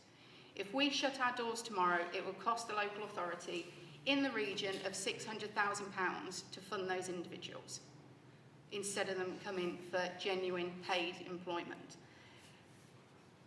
And it's a variety. It can be vision impairments, it can be communication difficulty, it can be learning difficulties, medical conditions, mental health conditions, obvious physical disabilities. The Nuneaton Signs family astound me every single day.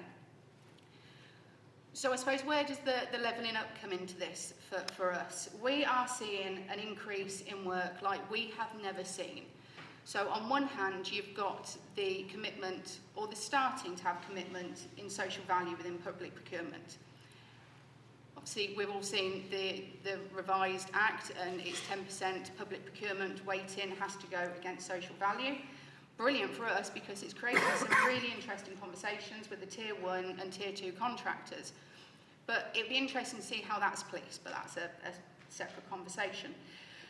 We are definitely seeing an increase in work coming from further north, and some of you, if you're from London, you may think Coventry is north, but actually further north than that. And we have a lot of commitment from our suppliers to the work that's coming through. We're actually in a position where we're looking for a second factory. We have grown massively over the last few years, even during the pandemic. 2018, we were a 2.2 million turnover company. This year, we expect to hit 5 million. Which is a huge growth, which has enabled us to reinvest every single penny that we make into employing more people that are furthest from the employment marketplace. At the moment, we're talking to Cumbria, Wigan, Leeds, Bradford.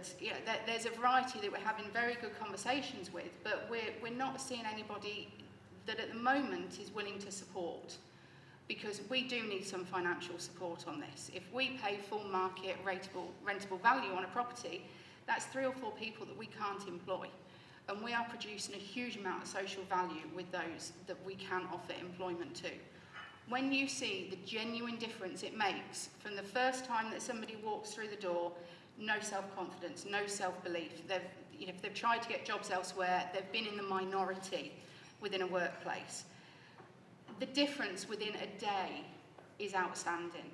You hear the banter in the factory, you hear, it's all inclusive, going for breaks, doing the activities that we do at work, whether we're doing the wolf run, which we stupidly agreed to do, 12 of us last year. It's about making sure that there's opportunity for absolutely everyone within the business. An individual is not to be defined by their disability, it's purely what somebody can do and how hard they're willing to work. And when I say I'm unprepared, I haven't even got a stopwatch going like my co-panellists have got, so I will leave it there. Thank you very much.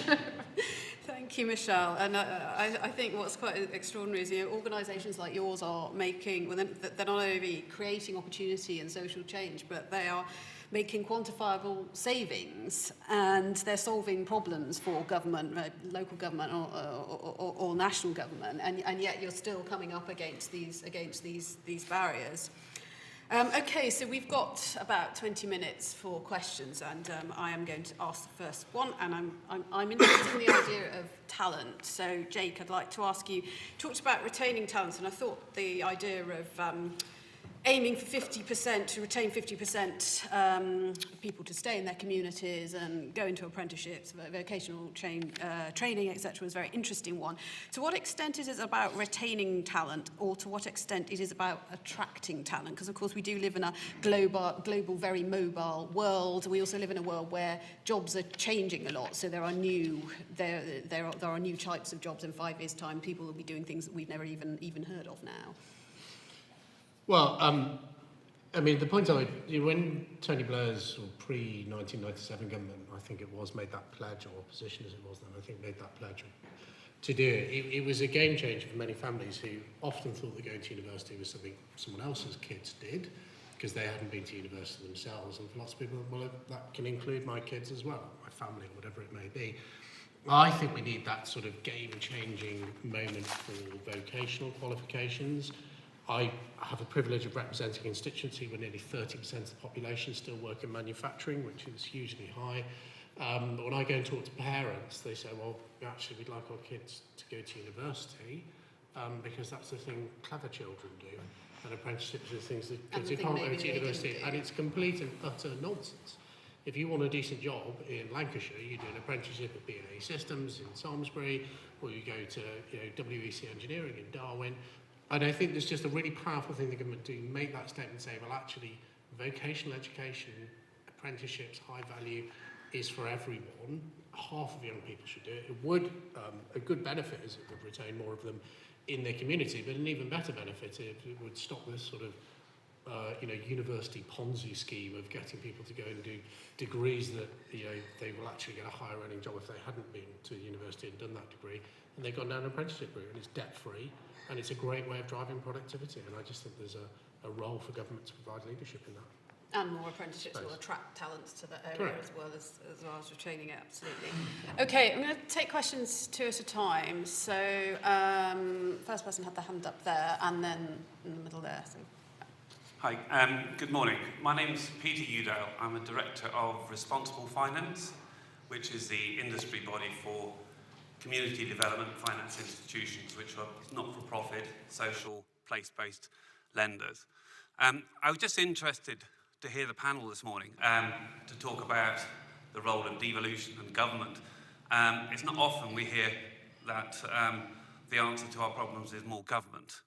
And I do wonder whether there is a bigger role for enterprise and unlocking enterprise that, for example, the Prime Minister talked about. He said there's talent everywhere, we just need to find a way of unlocking it.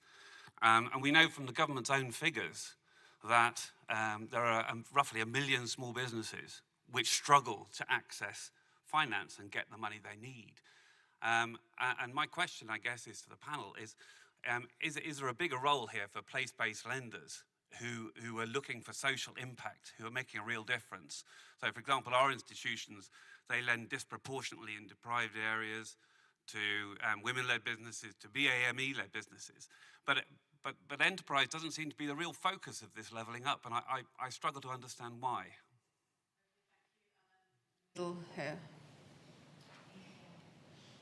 Thank you. I'm Sam Mercadante from NCVO, the National Council for Voluntary Organizations. And something that we've kind of skirted around today, but that hasn't really been touched on, is the role of a vibrant civil society in regenerating so-called left-behind places. So, charities are active in, for example, supporting people who are furthest from the labor market back into work, or tackling really complex social issues like homelessness that can't necessarily be addressed by income-generating models. So I'd be interested to know what role the panel thinks charities should play in the levelling up agenda. Okay, thank you. And I guess there's the theme of devolution really more broadly runs through both those questions. So unlocking enterprise, for example, with place-based lenders, I mean, I noticed during the pandemic quite a few of the lenders offering the recovery scheme loans were particular to certain parts of the country, which I thought was a very interesting development. Civil society, what part can charities, and I guess what part can the volunteer base play in regenerating areas? Michael, do you want to start with those two? Let me just I mean, talk more about the second one than the first, because I don't know that much about place-based lending, but I think your general point about where is enterprise in this is a very good one. And I think, I mean, a couple of speakers touched on this, you know, that there needs to be a much greater focus than there's been in the discourse so far around levelling up on the importance of increasing levels of private sector investment in places, particularly in deprived areas. And I mean, Jake talked about, you know, I thought those ideas around retaining people in that way are very important. I do think attracting people as well is very important, and I think thinking about, for some towns, developing agendas around making their places particularly livable, attractive to commuters. You know, we are in a moment of huge social transition potentially in terms of how people work and where they work, and there may be opportunities there to capture. On the charities point, I think this is really important because charities are very important in relation to the wider question, I think, of communities and their role in doing regeneration, not just having it done to them. And I think there is a huge opportunity here. I mean, there's been some very interesting sort of arguments that have run within government about this for some while. And I think there is an opportunity to try to really engage the sort of community agenda. It's quite clear that it's communities themselves that generally know what their needs are, and charities obviously are just better placed within that, particularly local charities, to understand that. I suppose my only cautionary point about this is that if you look, as we did, at things like the data on sort of community self-help during the pandemic, I mean, it really does show the kind of sharp inequality you have. You have some areas where there's very little evidence that there was kind of community action happening, and other generally more affluent areas where there's an awful lot. So I think we have to be very mindful of that, and that to me is why public policy here is so important. We can't just hand all this to communities and charities, but undoubtedly really important actors. Mm-hmm. Abby, I looked at the Ceramic Valley Enterprise Zone before this panel, which I know that you chair, so maybe tell us a bit about how that works.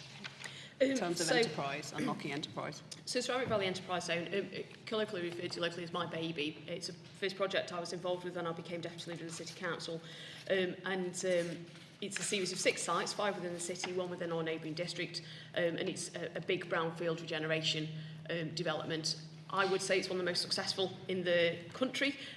By the end of next year, 50% of the sites will be completely remediated, which potentially doesn't mean anything to anybody who lives in London, but I can tell you now, for anyone who lives in Stoke-on-Trent, that basically means sites that have been derelict for generations are now bringing forward businesses and jobs that are of a higher value. I'm not going to lie, they're not massively well-paid jobs, but they are certainly a step up, and they've provided an opportunity for businesses to relocate, to grow, and to bring forward development that they wouldn't have been able to consider where they were previously. I think, just very quickly, kind of in answer to the two sort of questions, I think in terms of devolution, and to correct Ben, it's not that I don't want devolution, but I think we've seen a homogenous type of devolution that says you must have a mayor, it's going to be this size, you're going to have this many people, and actually that's not going to work for everywhere. It's working to a large extent, perhaps in the bigger bigger cities that we see, but certainly in my area, I don't want to be an adjunct of Birmingham, thanks, or even an adjunct of Manchester, even worse. In a way, I think my place is great, and I think I can work really well with my colleagues, and I think I can do it under a different model. I think in terms of civic society, really fascinating, you know, I get 2 charges thrown at me. One, you need to work more with community, and the other is you ask community to do too much, and that's part of the challenge in a left behind area, that actually you want groups that have got real resilience to do stuff. And the reality is that that resilience doesn't kind of appear out of thin air. There has to be investment in that. Sometimes that's cash, sometimes that's time, and actually against the backdrop of where local authorities are operating at the moment, you know, you're kind of weighing up whether you're going to invest into community development or are you going to frankly invest into adult social care, and that's a really challenging place to be in. So absolutely we should be doing more with community groups. There is a massive role for civic society in there, but it needs to have investment into it, and I'd really like to see some of that come through in the white paper. Okay, thanks Abby. Jake.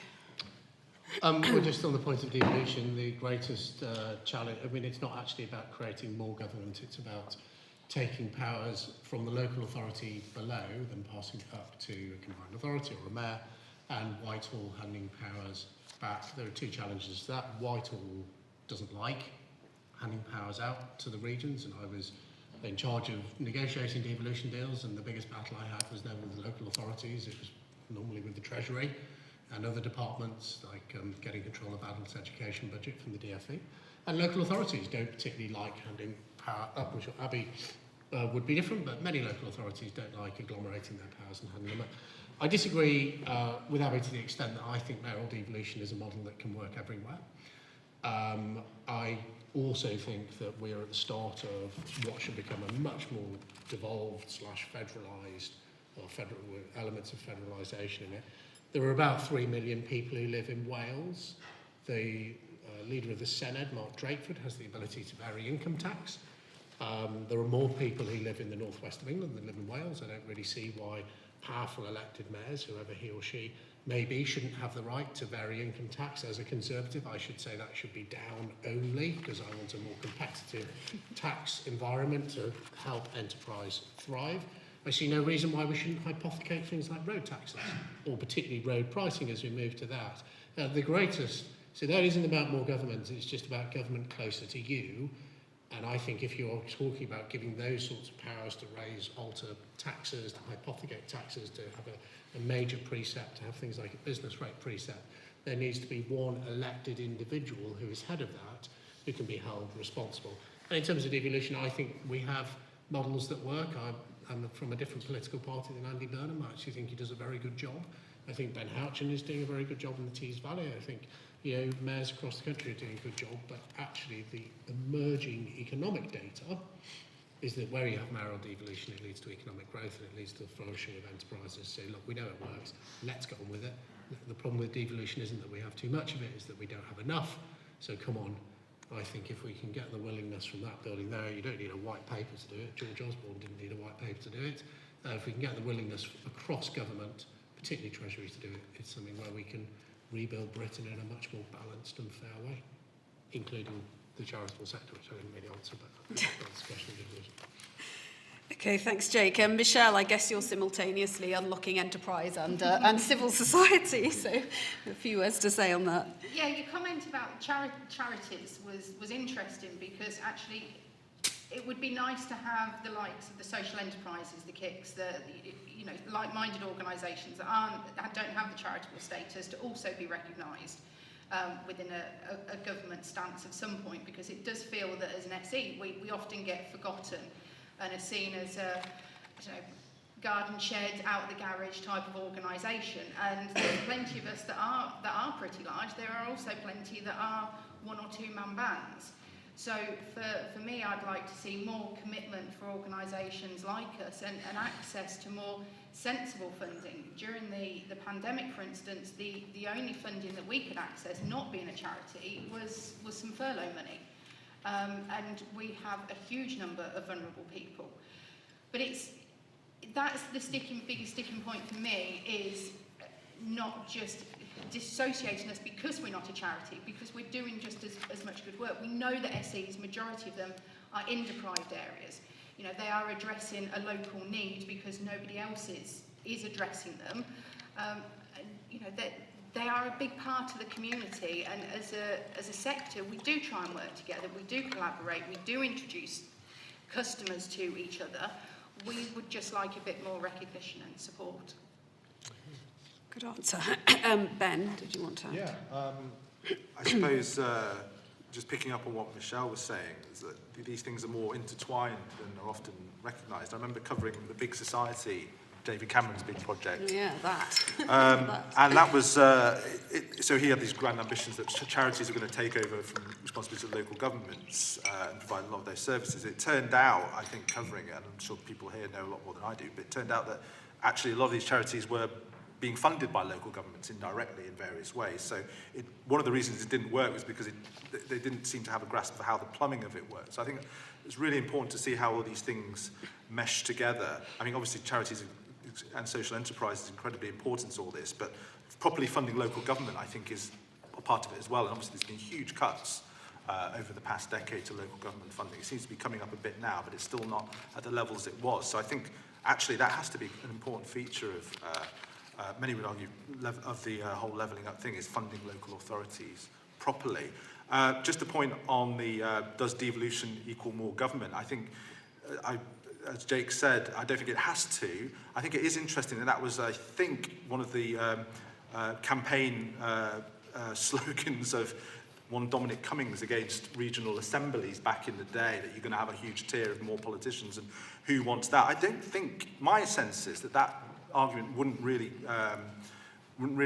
be that attractive, or wouldn't really catch on that much, because, as Jake said, I think people have seen the experience of the metro mayors. They generally like what they're doing, they like the profile they have, and they can see that it doesn't necessarily mean a whole tier of anonymous politicians who they're paying for. So I think we've slightly moved on from that devolution equals more government, but we'll see. Yeah, that's an excellent point.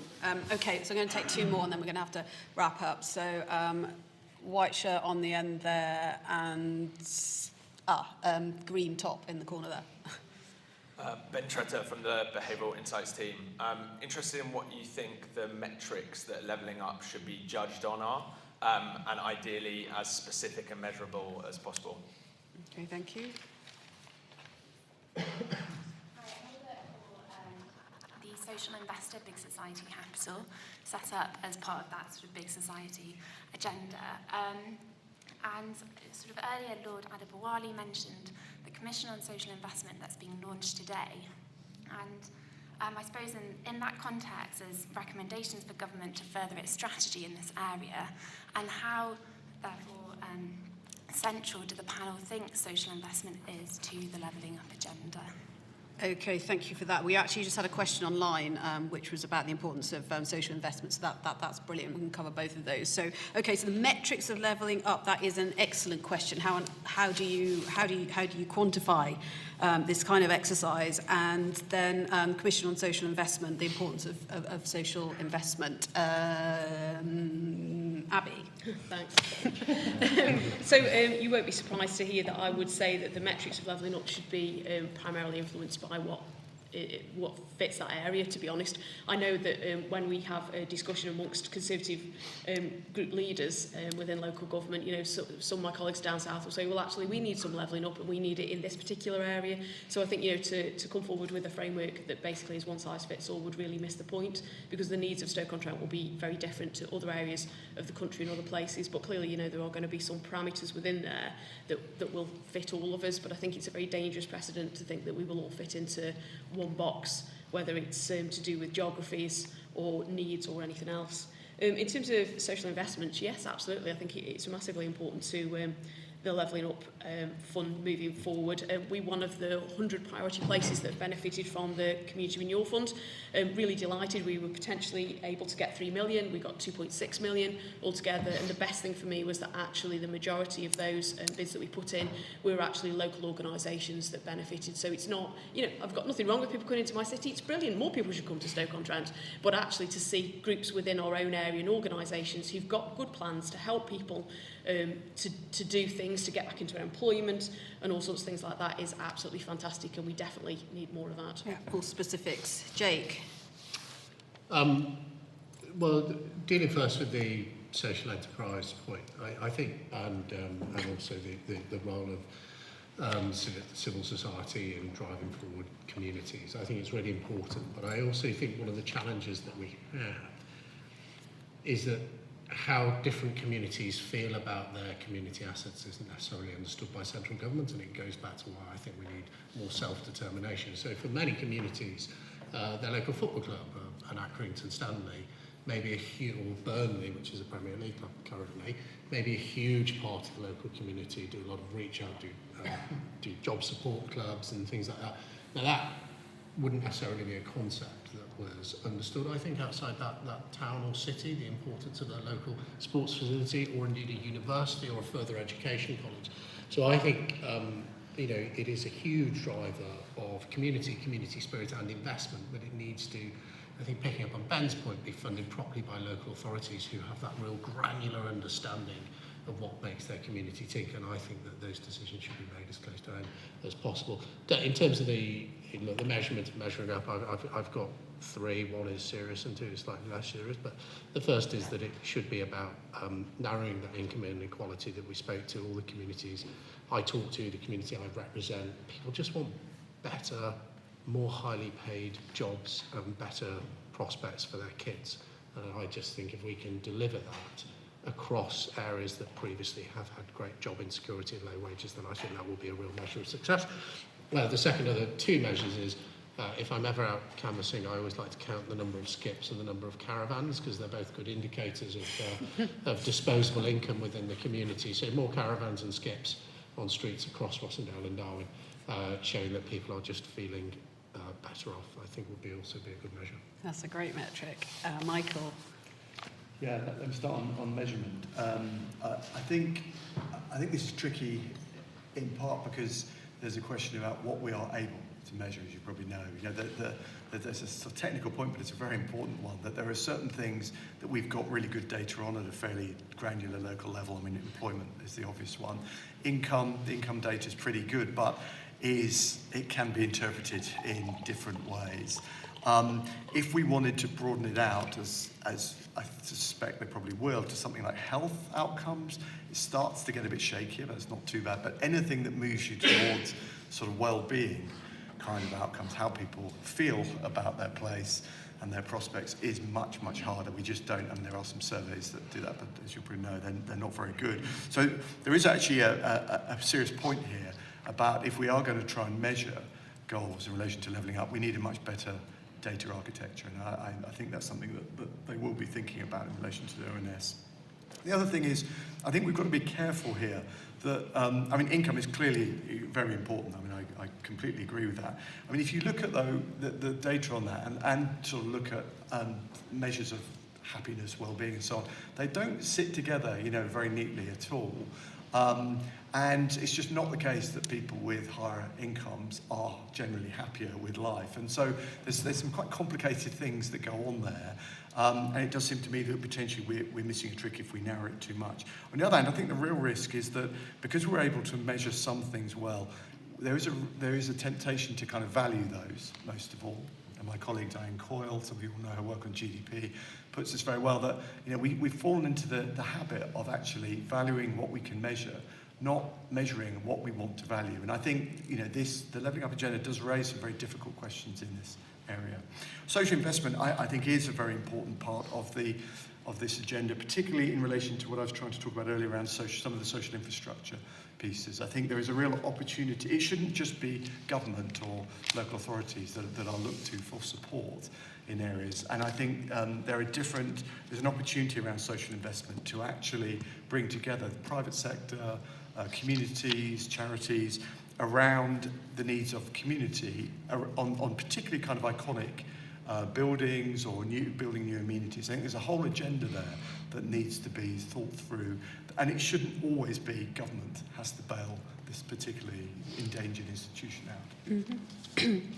Okay, thank you. Ben, any comment? Yeah, I'll pick up the metrics one. I think it's a tricky one because on the one hand, if you have no metrics, the argument is you have no accountability. But if you do have very specific metrics, particularly if they're short-term metrics, the danger is that people will chase the target rather than the underlying goals. Like, slightly worried that, Jake's skip metric, the danger is that you'll have loads of skips deployed locally, so they're going to say they've achieved it, even if there's nothing underlying improved. I mean, for me, I think if you define levelling up as each area achieving its underlying productivity potential, I think that lends itself to a metric which, as Abby was saying, is very locally a suite of metrics which are very locally determined. So I'm not sure how much sense it makes actually to sort of have top down, in a white paper saying this is what every area will hit. It has to be defined locally.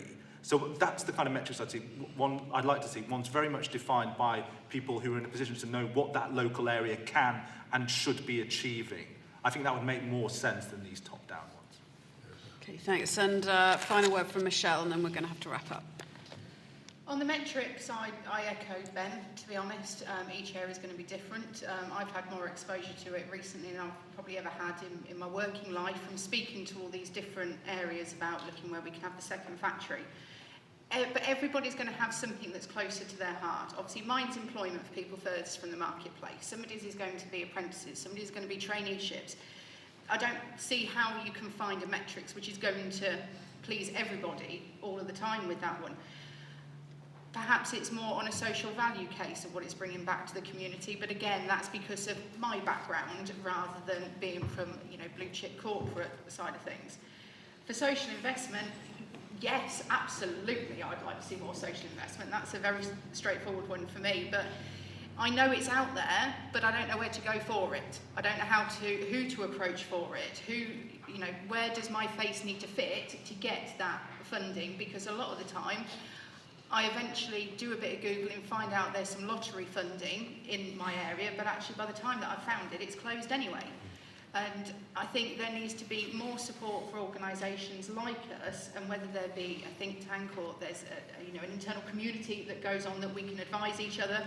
But there needs to be some way of organisations like us that can find where that funding is available. And yes, if there's more of it, absolutely brilliant. Yeah, absolutely. Okay, thanks, Michelle.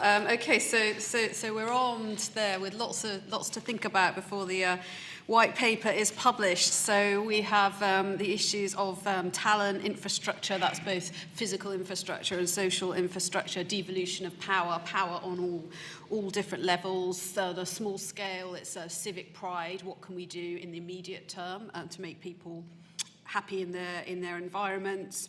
We then moved on to the metrics, which I think is always important in a discussion like this. How do you measure what you're doing? How do you know when you've achieved what you want to achieve? So when the white paper is published, we're all now armed to think about it and discuss it, and maybe we'll do this again afterwards. But I'd like to, in the meantime, thank all the panel very much, and thank you all for being here, both in person and online.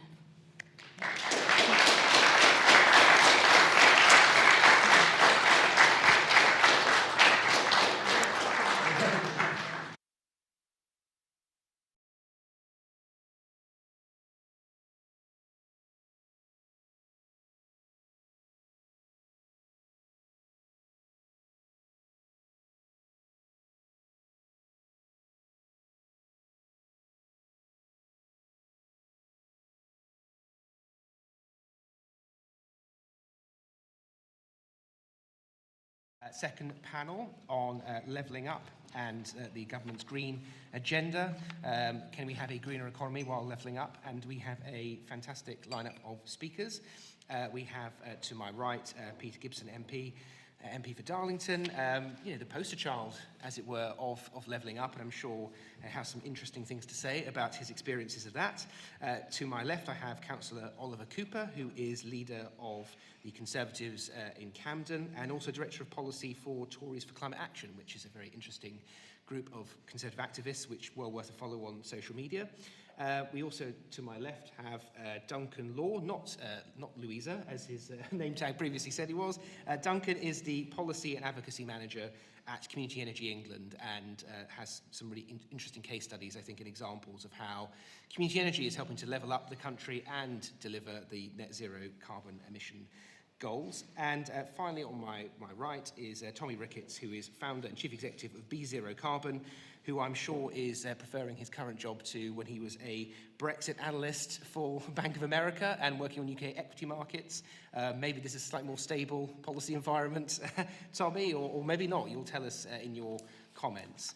For those of you who are watching online, you can ask us a question via Slido, and we will make sure to answer some of those. And the hashtag is hashtag #OneNation if you want to tweet about it, and we've seen a lot of activity already on social media. I'm Andrew O'Brien, I'm Director of External Affairs at Social Enterprise UK and an Associate Fellow at Bright Blue, and you've not really come to hear me speak, I'm simply here to chair.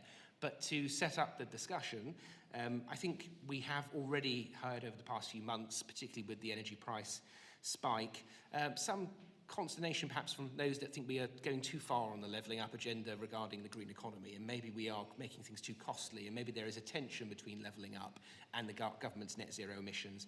I think we heard from the Minister, Greg Hands, this morning, the government definitely doesn't believe that's the case. So on the flip side, are there opportunities when it comes to greening the economy? You know, can we do more to increase green investments, but also to help those most deprived areas, to help people in left-behind areas to get the jobs and employment and skills that they need. So we've asked our panellists to have a think about that, to come up with some ideas and some case studies and some thoughts about how do we balance the levelling up agenda and the net zero agenda. So I'd like to start off with you, Peter. Perhaps you give us a few words about your experience. Thank you, Andrew, and good afternoon. It's a pleasure to be with you. I'm not missing anything round the corner, so I'm happy to spend this hour with you. In 2019, the people of Darlington and constituencies across the country elected Conservative MPs on a promise of levelling up our regions, realising and releasing the full potential of places like my constituency. And that levelling up can play a part in our transition to net zero, putting places like Darlington and the wider Tees Valley at the forefront of clean energy and developing the technologies of the future. Since the election, we've all faced an incredibly difficult situation, and the government's been presented with unprecedented challenges. However, this has not stopped the government from pushing ahead with its ambitious agenda and committing to unprecedented investment in communities up and down the country. In the Tees Valley, we have been deeply affected by deindustrialisation and the pace of economic change over the last few decades. However, ministers are now rightly working closely with the Tees Valley Combined Authority and the Local Enterprise Partnership and local authorities and local MPs like me, who have invested huge amounts in local growth funding in the Tees Valley. We are now seeing decision-making being taken in the hands of local people, something that is crucial to delivering on local priorities and to enabling us to level up. Ben Houchin has become an example of the excellence of Conservative mayors and has set the standard in ensuring that large-scale infrastructure investment is matched by investing in communities. The government is further making clear their commitment to moving decision-making out of the capital with the announcement that the Treasury would be creating a new Darlington base, and other departments such as DIT, BAYS and the Levelling Up Department are also announced the move of civil service jobs to my constituency. Levelling Up Communities is proving to be a key driver in delivering our transition away from fossil fuels. Projects such as Net Zero Teesside, the UK's leading carbon capture utilisation and storage initiative, are leading the country in providing innovative and ambitious solutions to decarbonisation. Investing in these cutting-edge technologies will bring economic regeneration and thousands of high-skilled jobs to Teesside, Darlington and Hartlepool. On top of this, Teesside Freeport is creating 18,000 skilled, good quality, well-paid jobs over the next 5 years, pumping billions of pounds into the local economy and money into the pockets of local workers and their families. Teesside is leading development of hydrogen as a fuel for the future. We already produce over 50% of the UK's hydrogen supply. I'm also delighted that last year the Darlington-based engine maker Cummins was given £14.6 million to develop a carbon-free hydrogen engine, protecting hundreds of jobs in the town and ensuring Darlington is leading in developing new technology that has the potential to play a significant role in decarbonising the global commercial haulage fleet. Further developments in the industry and in hydrogen production will strengthen energy independence, security and resilience by cutting import dependence. It is an opportunity to attract even more investment and create more well-paid skilled jobs, ultimately delivering for communities like mine well into the future. To ensure that local people are able to access these new opportunities and that investment can continue to reach communities like mine, we must ensure we improve transport infrastructure across all modes of transport. The government recognises this and is committed to promoting greater connectivity in Darlington.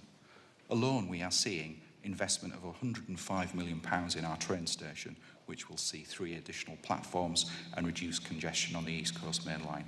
And we're seeing investment into new, clean and innovative technologies too, like e-scooters and e-bikes.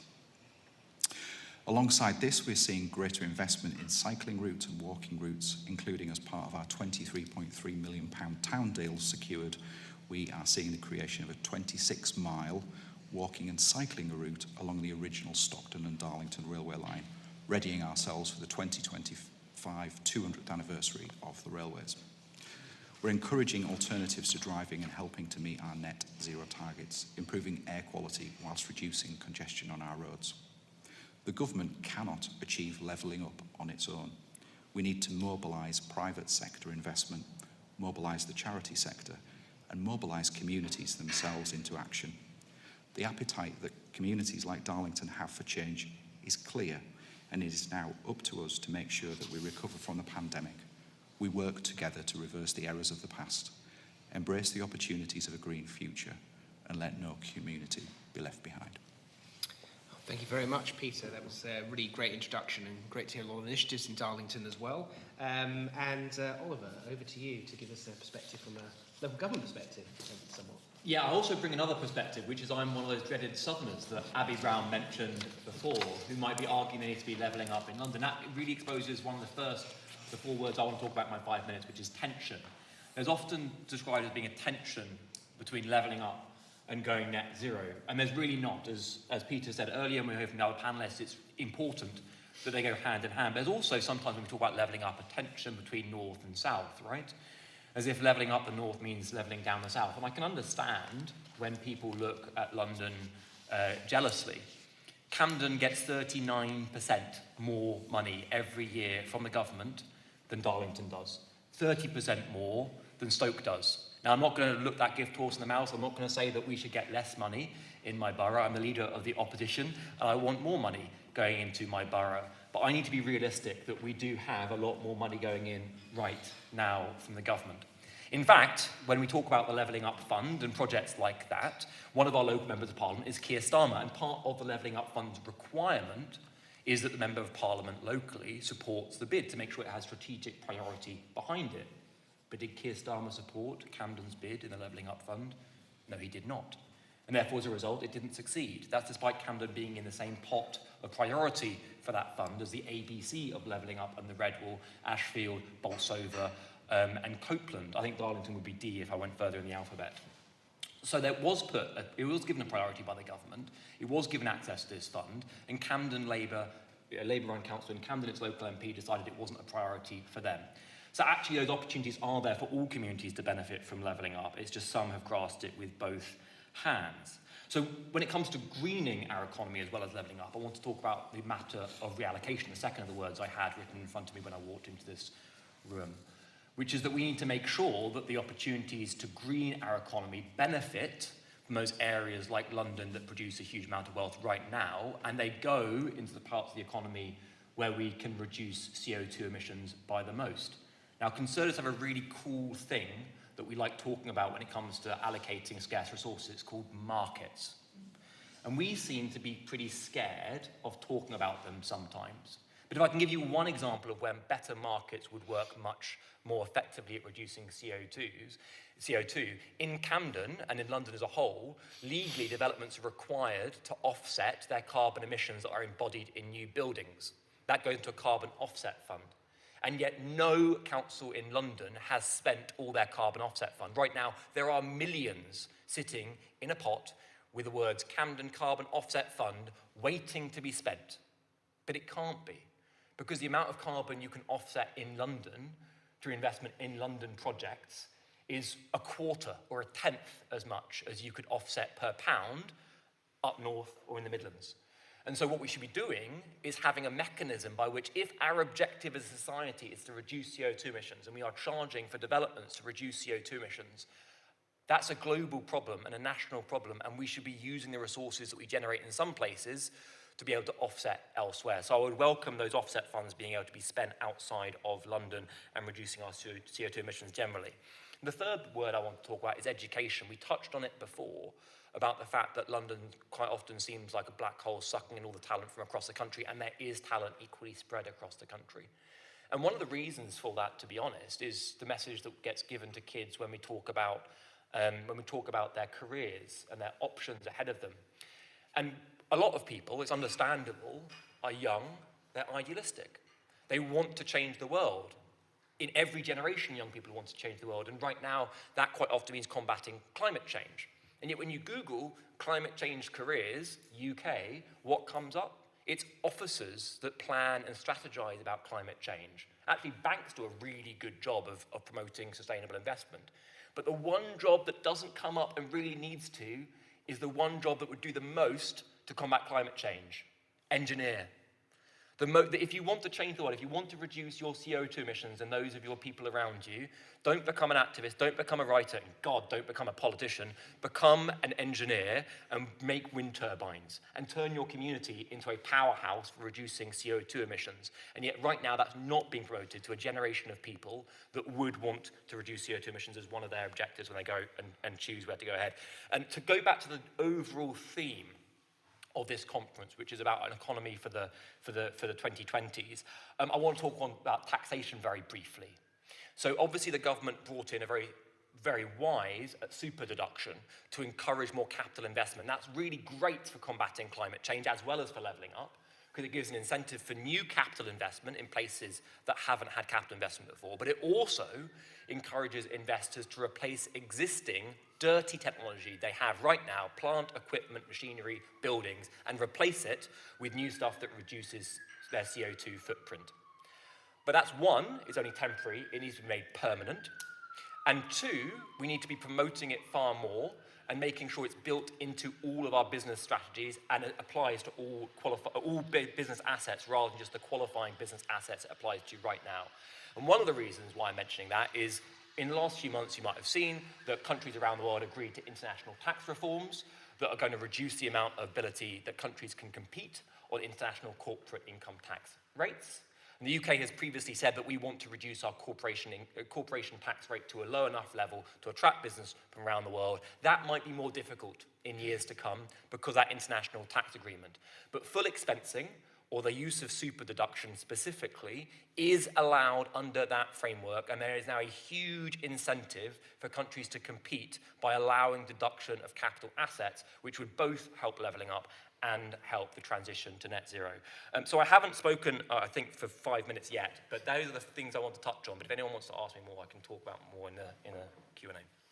Thanks, Oliver, for that tour de force of some ideas there. And I'm going to pass on to Tommy now, who's leading a company working for global tech standards. So, Tommy, over to you. Yeah, so we actually are building a ratings agency for the offset market. So it's good, and also from Camden. So nice to hear Oliver's from the same neck of the woods.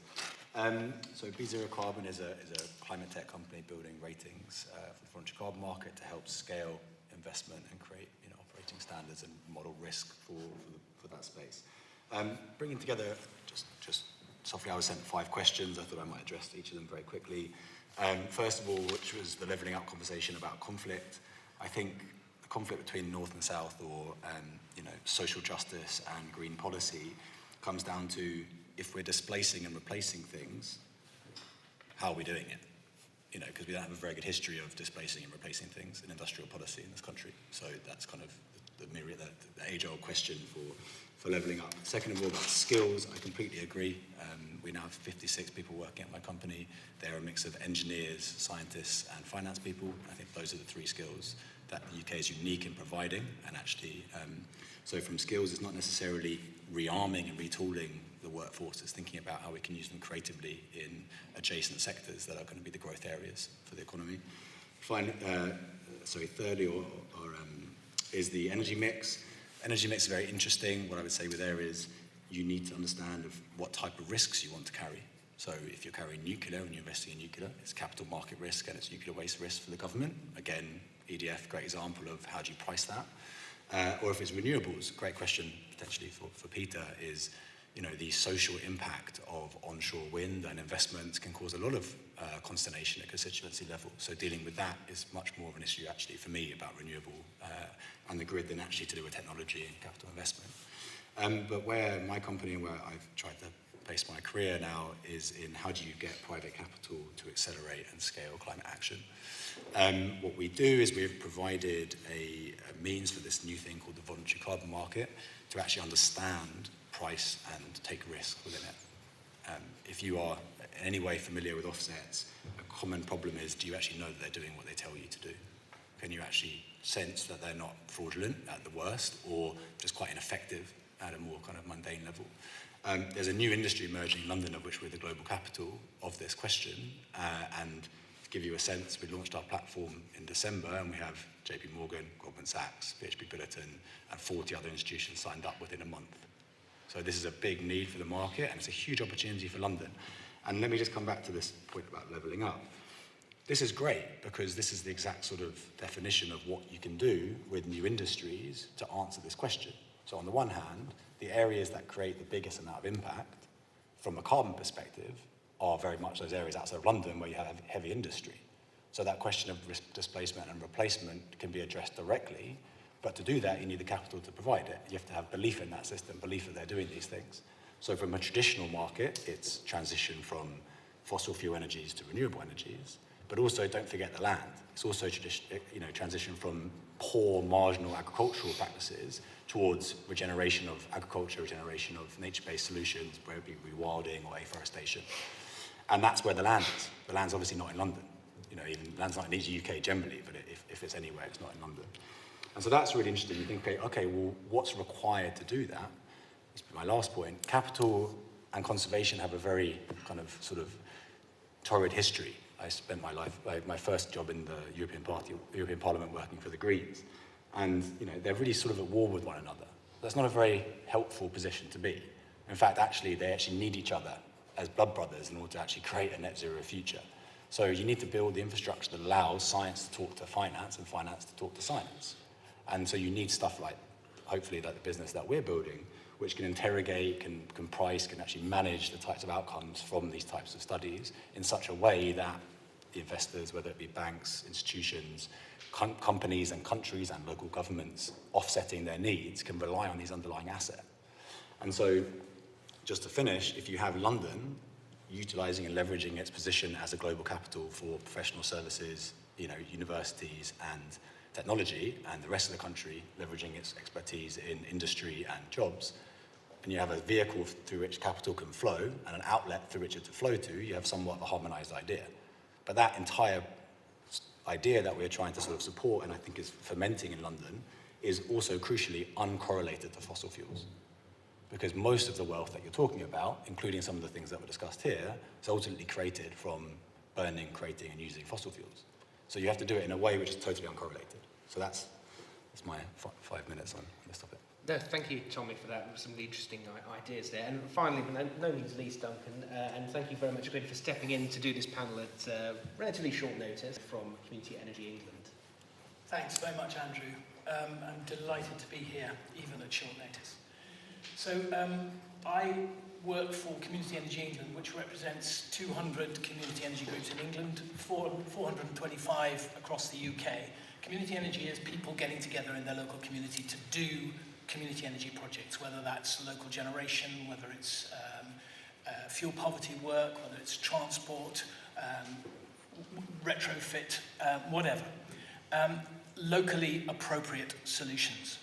And to come back, so community energy really began about 10 years ago, and it grew exponentially between 2014 and 2017, and then gradually the supports that enabled community energy to do its work were one by one withdrawn. And now it struggles to make a business case to do anything. And we really need a little bit of help to mobilize this army of locally embedded energy experts to drive the net zero transition, because the Committee on Climate Change is clear that we will simply not achieve net zero if we don't engage the people and if we follow sort of supply-side policies.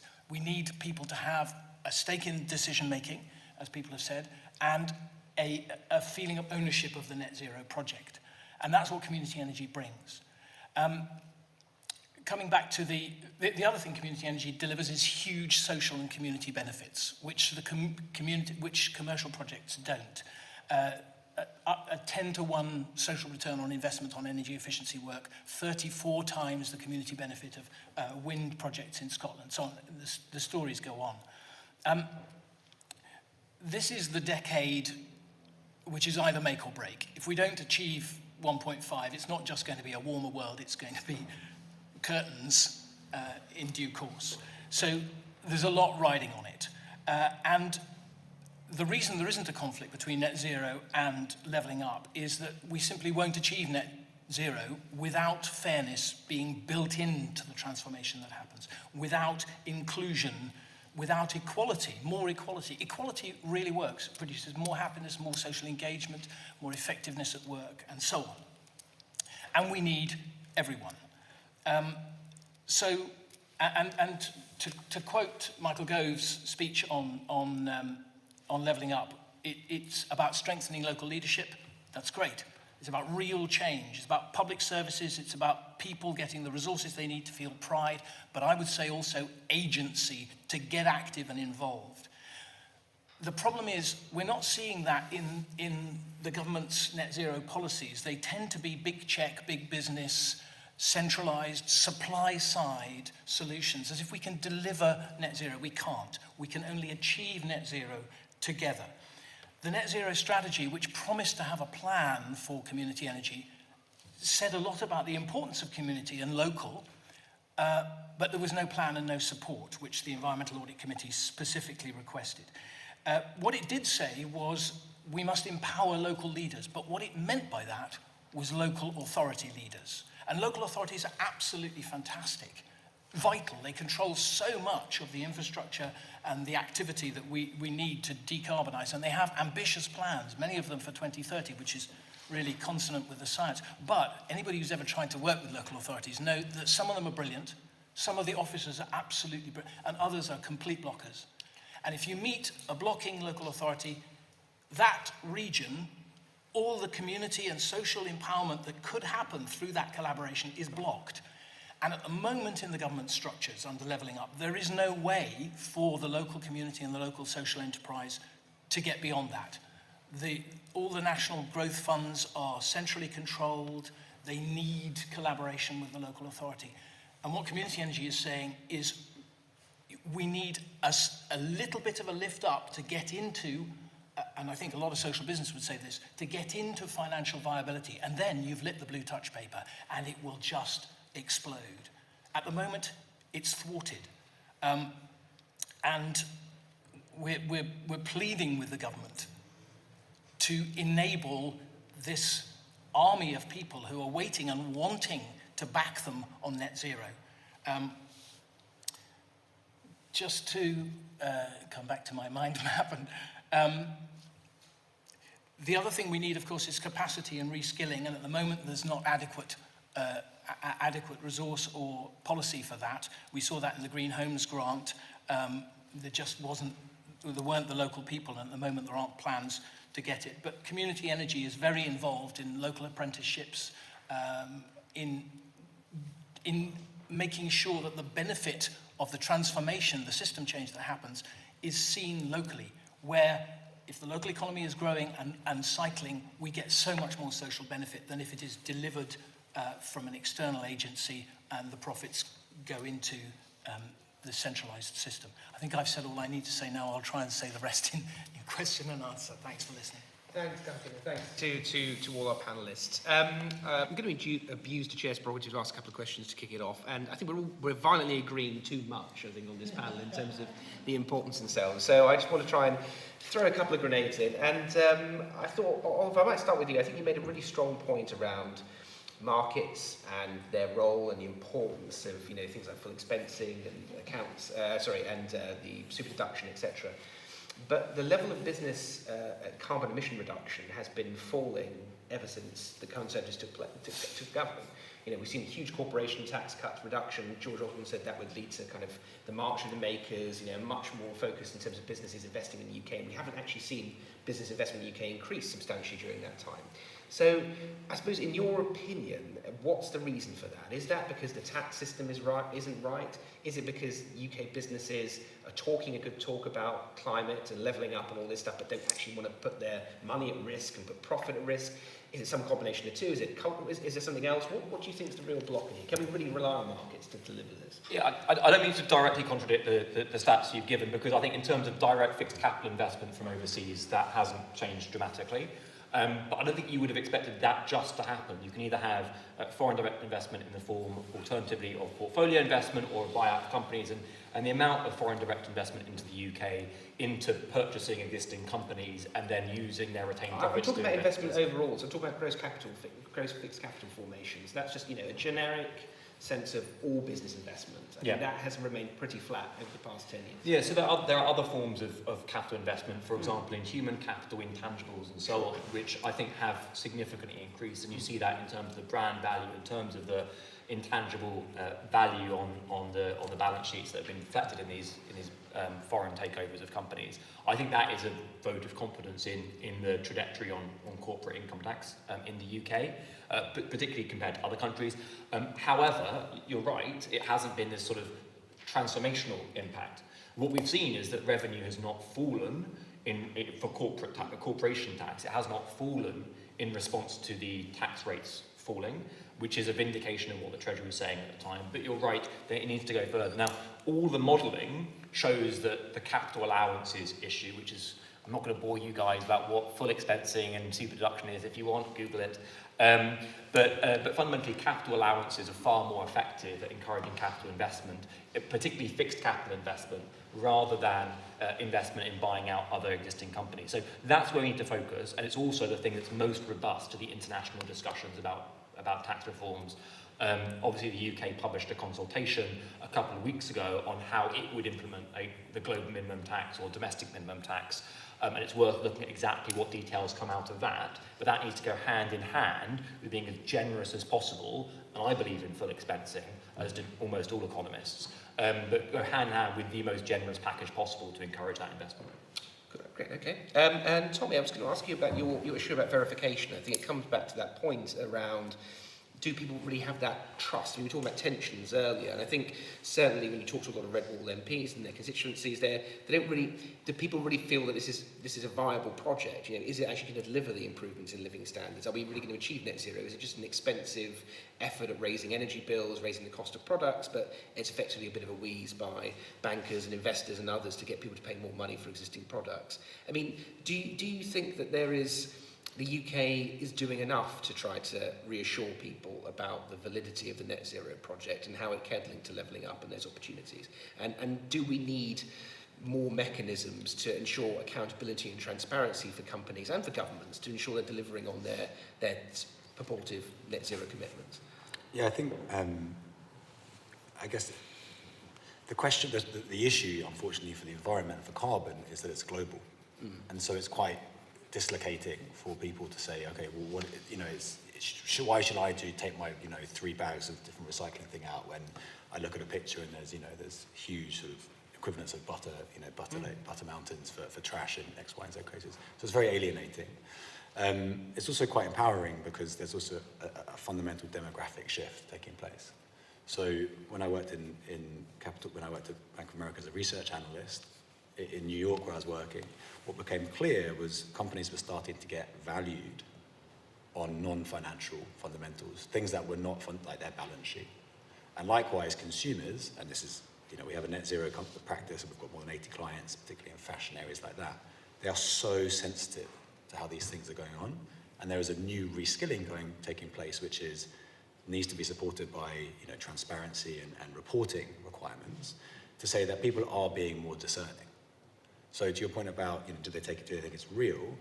What you need to do is have a system which makes them publish the same level of accuracy of information and then educate people of what that means to say you can make your own mind up. And I guess where the question where I have come down is, rather than sort of saying things that are invalid, fraudulent, fake, throwing sort of like petrol bombs at them, you let the price mechanism take over, which I think is sort of a lot of what Oliver was trying to get to, which was prices will tell you if things are worth less or worth more, which is a much easier way of dealing with it than going around saying this is good, this is bad, this is good, this is bad, this is good, because it's really hard to do that. There's just too much stuff to do. But pricing does require that market information, doesn't it, for people to make Exactly. decisions? So are you saying that, you know, with that transparency, you expect market prices to then reflect the reality of that information? Well, that's what your interaction is with a local person, is what I'm saying. Your interaction is you vote with your wallet, you vote with what your choices are, and you vote with how you can influence this stuff, which is don't vote for the same people if it's political, don't buy that product if it's your commercial, don't buy energy from that company if it's And your do we have input. enough transparency now? I mean, do you think... No, definitely not. I mean, and that's, what could we do about that? I mean, what would help people like Peter and their constituency to get people to really buy into and feel that they have that agency? I think Duncan mentioned that word as well. I think it's really important.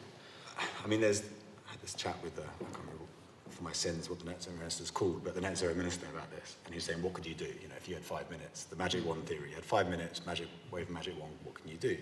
I think part of it is how we talk to people.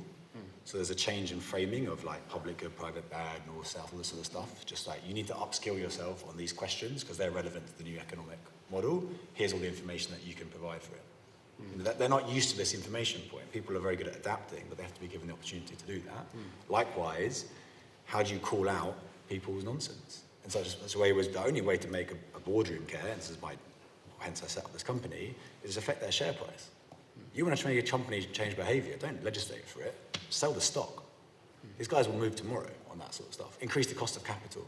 But on the flip side there, if you're looking at the difficulties that Unilever are going through at the moment, their investors are saying you're spending too much on being purposeful, too much on the green, so we're going to sell our stock and stop you doing that. So do you not think there's a bit of a tension there? My view is, as an old macro analyst, is that's very short-sighted. And the markets have had a habit of being short-sighted. True, but I don't think that's necessarily even commensurate with where investment flows are coming from. Yeah. So no, I think yes, you make a really the good holders point. of those capital may be selling it, but tell me the demographics of those holders of the capital. Because the flow is now millennial-based, predominant amount of capital going to markets. That cares about different things. So yes, Unilever might have a bunch of people of a different generation selling positions with a different investment mandate, but they're not getting inflows as a business. So they themselves are on the wrong side of that trend. Yeah. So it's fine, but they themselves will lose flows because they sold Unilever, and they themselves will get vulnerable to that. So I think that whole demographic shift has actually had an impact. We have to just trust people that they can deal with the information. Trust the people, Peter. I mean, I'm going to ask you the $1 million question, I guess, given everything going on at the moment across the road and down the road. I mean, levelling up, the green agenda, net zero, I mean, has this got traction in the Conservative Party? I mean, do your colleagues, do you feel confident that regardless of what happens, next election beyond that, this will continue to be a really strong theme? And can we, do you think there's enough firepower in the government's planning to get it through to the next election and beyond that? I think what we need to do better work on is linking up and selling the story to our constituents that this investment in net zero and all of the steps that we're taking to deliver that actually means jobs. I feel very confident and very able, being based where my constituency is, that we've got tangible benefits of the delivery of building those wind turbines, the construction jobs related to it, the investment and engineering that goes into the carbon capture and storage and developing the hydrogen. So instead of us just talking about green jobs, we tangibly in the Tees Valley can talk about those green jobs actually being real jobs because they're actually being employing local people there. I think if you're not connected to that, it seems like an ethereal thing. It seems sort of an abstract concept about a green job, but certainly in the Tees Valley, that message is coming through loud and clear. In terms of an appetite from constituents for delivery of it, one of the biggest single issues that I get in my postbag is people talking about the green agenda, people talking about net zero. It is of concern to our constituents. They might not necessarily normally be our Conservative voters, but I think as we deliver on this strategy post the Glasgow summit, we've got to get that message out to our constituents. Is it a vote winner? I think it certainly is a vote winner for us in younger generations going forward. And I think it's a very neat swivel in terms of our proposition. Just to comment on a couple of other points in respect of the carbon issue. Many of you will be aware of the debate and discussion that's going on about the Cumbrian coal mine, which is a plan to develop a coal mine which will produce coke, which will be used for the manufacture of steel. Well, unless we build that coal mine and we supply our own steel industry, we're either importing steel that's being manufactured elsewhere, or we're importing coke and coal from another country that doesn't perhaps have our necessary standards and controls. So you're absolutely right about it being a global problem. Certainly in terms of Mark Jenkinson, the constituency MP, he's campaigning vigorously to deliver those jobs for his constituents. But I guess that's where the issue of transparency comes in, isn't it? Because people probably don't really understand that they just think coke means fossil fuels. They don't really understand the kind of long-term impact of that. And so not every decision that we take can absolutely be completely 100% pure, because we have got a responsibility to put in place those jobs and those opportunities in our constituencies. Absolutely. Well, finally, Doug, before I open up to the audience, agency, community, it's all great, but I'm sure the problem that Rishi Sunak and Kwasi Kwarteng are looking at the moment is the cost of energy, the price of this thing, the cost of living crisis that Ryan and Greg and others mentioned in this morning's sessions. Is there any evidence or is there any justification for focusing on community energy in terms of the impact in terms of bills and people's livelihoods and job creation and investment? Does it really stack up that way, or is this all just a bit fluffy? It does stack up. I mean, one of the reasons why we've got an energy crisis is that the energy market is fundamentally broken. It is globalised. We are dependent on whatever the global price for gas is. And that's what's pumped this up. And there's geopolitics in there. If we had a more local market, and in the UK, local energy is renewable energy. We can't use coal. We shouldn't be using gas, we shouldn't be using more oil. It's got to, and renewable energy is now the cheapest form of energy. Offshore wind was bidding into the last CFD markets well underneath the wholesale price for energy. The other thing is that local is where renewable energy is best done. At the moment, we pride ourselves on our offshore wind portfolio as the biggest in the world. Yes, it's been amazing, but the problem is it's still a centralised form of energy. It still has to come down wires, lose 10% at least, and get shipped around the country. The best place to do energy is locally, right adjacent to where it's going to be used, and then to work out how you move the energy around and how you balance supply and demand locally to make sure that the energy system sustains. And local energy is cheaper. Community energy is already delivering energy to customers at 15 to 20% less than the market price, because they've built a PPA, a procurement contract to do that, to undercut the retail price. In Brixton, there is an organisation I set up is doing an experiment where the solar panels on the roof are supplying the residents in the flats below, and the residents in the flats, if they're out at work during the day and they can't use it, they can trade their allocation of the renewable energy from upstairs with their neighbours who are who've got babies who need to wash nappies. That is, in Belgium, the cheapest energy at the moment is the national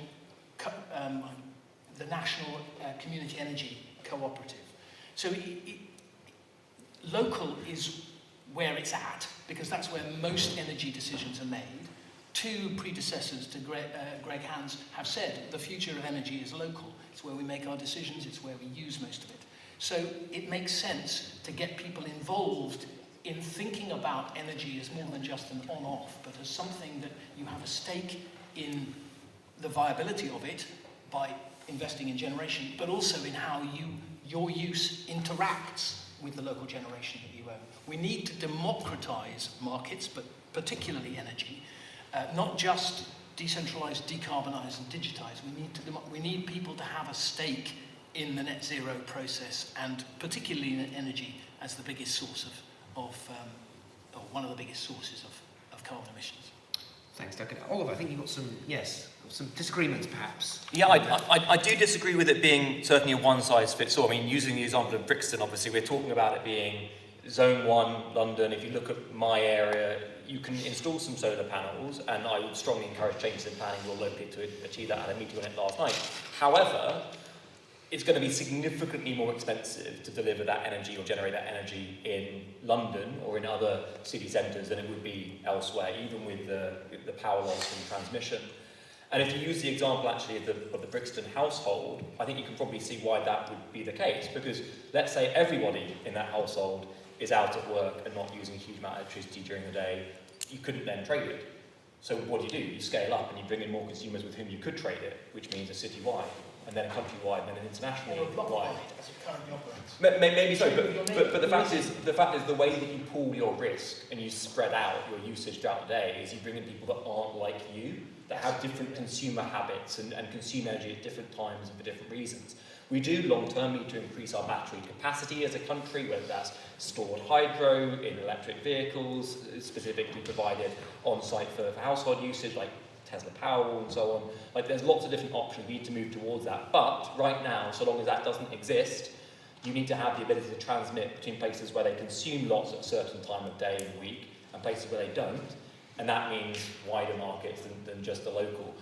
So I just disagree on that. I'm not arguing for exclusively local. I'm not arguing for self-sufficiency or little islands. I'm arguing we've got a grid. I'm not going to throw it out. We need to upgrade it. We need to digitise it. But we need to refocus the transformation on people and local and social benefit. That's the transformation we need. Engagement of people and getting the people who currently can't think about decarbonisation because they can't bloody pay their bills out of that position. And local supply and community supply is one of the ways of doing that. Well, I think the violent agreement has ended, so that's good. So we've got a proper debate on the panel, which I always like to have. Yes, looking to take some questions from the audience now, or perhaps on Slido, and see if anyone wants to put their hand up, be brave. And otherwise, I'll just keep grilling these panellists until it comes along. Yes, sir, yes, would you like to ask a question? Chris McGee, PA. This is really a question for Peter, I think, but how big a problem do you think the net zero scrutiny group of MPs in your party is going to be to achieving these goals? That's a really good question, which is a politician's way of saying I don't know. Genuinely, I don't know. I think as we progress on this agenda and we see all of these developments happen, I think there is going to be increasing calls in Parliament from parliamentarians for proper, capable scrutiny of it. Answering that question today, I genuinely do not know if the systems that we've presently got are sufficiently engaged by enough politicians to provide that scrutiny. So that's a challenge to us that I'm sure myself and my colleagues will rise to. I mean, I suppose, are too much made of the factions, as it were, these research groups and so on as well? I mean, coming on to that question, because I guess we know we have the Northern Research Group Chair, Jay Berry here. You've mentioned the Net Zero group. There are many others. Of course, the ERG was one of the famous ones during Brexit. I mean, do you think the Conservative Party is much more, and the family is much more united on some of these issues regarding levelling up and the environment, that perhaps, you know, do we spend too much time in the media and in politics just focusing on the, oh, this is a new badge group over here or a new badge group over there? Well, as a proud member of the Northern Research Group, I can tell you that we're absolutely wedded to ensuring that our party, we're all Conservatives, get re-elected and committed to delivering on our levelling up agenda. So that's what the Northern Research Group exists for. It exists for no other reason than that. I think what you've seen over the course of the last 2 years is a state of flux with the parliamentary party because we haven't physically been together.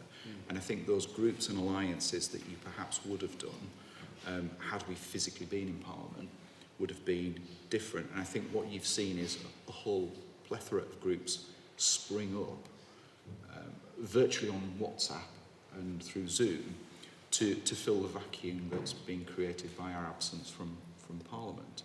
But in terms of that continued scrutiny, it's absolutely right that we deliver on this agenda, but we deliver on this agenda that ensures that we do level up, and we do ensure that certainly those northern red wall constituencies and those that we hope to gain in the future can see the tangible benefits of levelling up, which, you know, certainly in Teesside, where we've got wind turbine being manufactured and then installed just off the horizon, generating electricity that we're using locally, providing those jobs. We've got that evidence. So if you haven't been to Teesside to see everything wonderful that's going on there, please do come and visit. Well, and some of us with the new treasury located up there, some of us will have to go to visit it as well, which is great. Yeah, a couple of questions. You there, and it'll take you a second. Is there a microphone for this bit? Oh. Hi. Well, it's a question for Duncan, really. I definitely agree that there are gaps in the net zero strategy around how community and cooperation can be harnessed to deliver on things like buildings, retrofit, that type of thing. I think just focusing particularly on retrofit, what specifically could government be putting in a building strategy to enable more community-led retrofit projects, that type of thing? Like, we can talk in general that there's a gap there, but what specifically could they put in a strategy to make it happen? Duncan? First of all, adequate investment. They have surprising amount. There's 9.2 billion in the manifesto. There's still 2 billion of that to be allocated, but that's not enough. We need billions a year, and as I'm afraid to quote their name, Insulate Britain have made a very, very good case as to why the government should be investing in it, because the biggest carbon returns for investment come from investing in our building stock. One report that came out around about budget time last year said that 10 billion invested in building retrofit, in housing retrofit, energy retrofit, would pay itself off in 7 years from health cost savings alone. It also generates hundreds of thousands of real middle-skilled jobs, local jobs, essentially local jobs.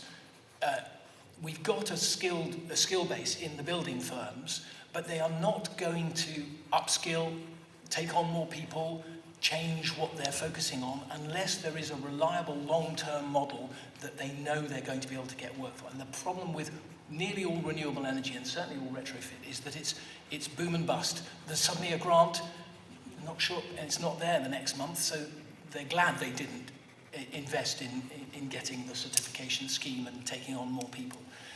So it needs consistency, it needs large amounts of investment, it needs a local and cooperative model. And there's a brilliant organisation called Retrofit Works based in South London, which has worked out a cooperative model. It has retrofit coordinators who scope the job and ensure that it's carried out properly, and then they use local upskilled traders to deliver in a coordinated way, and that means that the money stays local. Those traders have a reliable, a coordinated stream of work. We don't want to be handing it over to, a EDF or somebody like that, partly because all the profits will disappear to France, but partly because it's essentially got to be local. It involves so much disruption to do insulation and retrofit to the house that you need a trusted local agent. You need somebody, first of all, to sell you that it's worth doing. And, if British Gas knocks on the door, you just suspect they're in it for the profit. If your local community energy group, who have done it in the house next door and own a house 3 streets away that you can come and look at, knock on the door, then you're much more likely to get involved, 4 to 5 times more likely to get involved than if British Gas knock on the door. And that's in a DEC report from 2014, and we haven't acted on it. Thanks, Duncan. Peter, you wanted to come in on that as well? Yeah, I want to burst out in solid agreement with Duncan.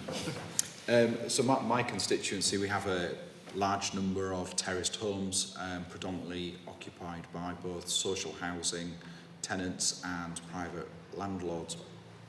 And I've had quite a number of discussions with some of those local social housing providers and those private landlords about the cost and disruption that it takes to install solar panels and retrofit solid wall insulation to those solid walls, and it's a real challenge of being able to stack up financially for them to be able to do it, afford to do it, able to accommodate those tenants moving out whilst the works are done.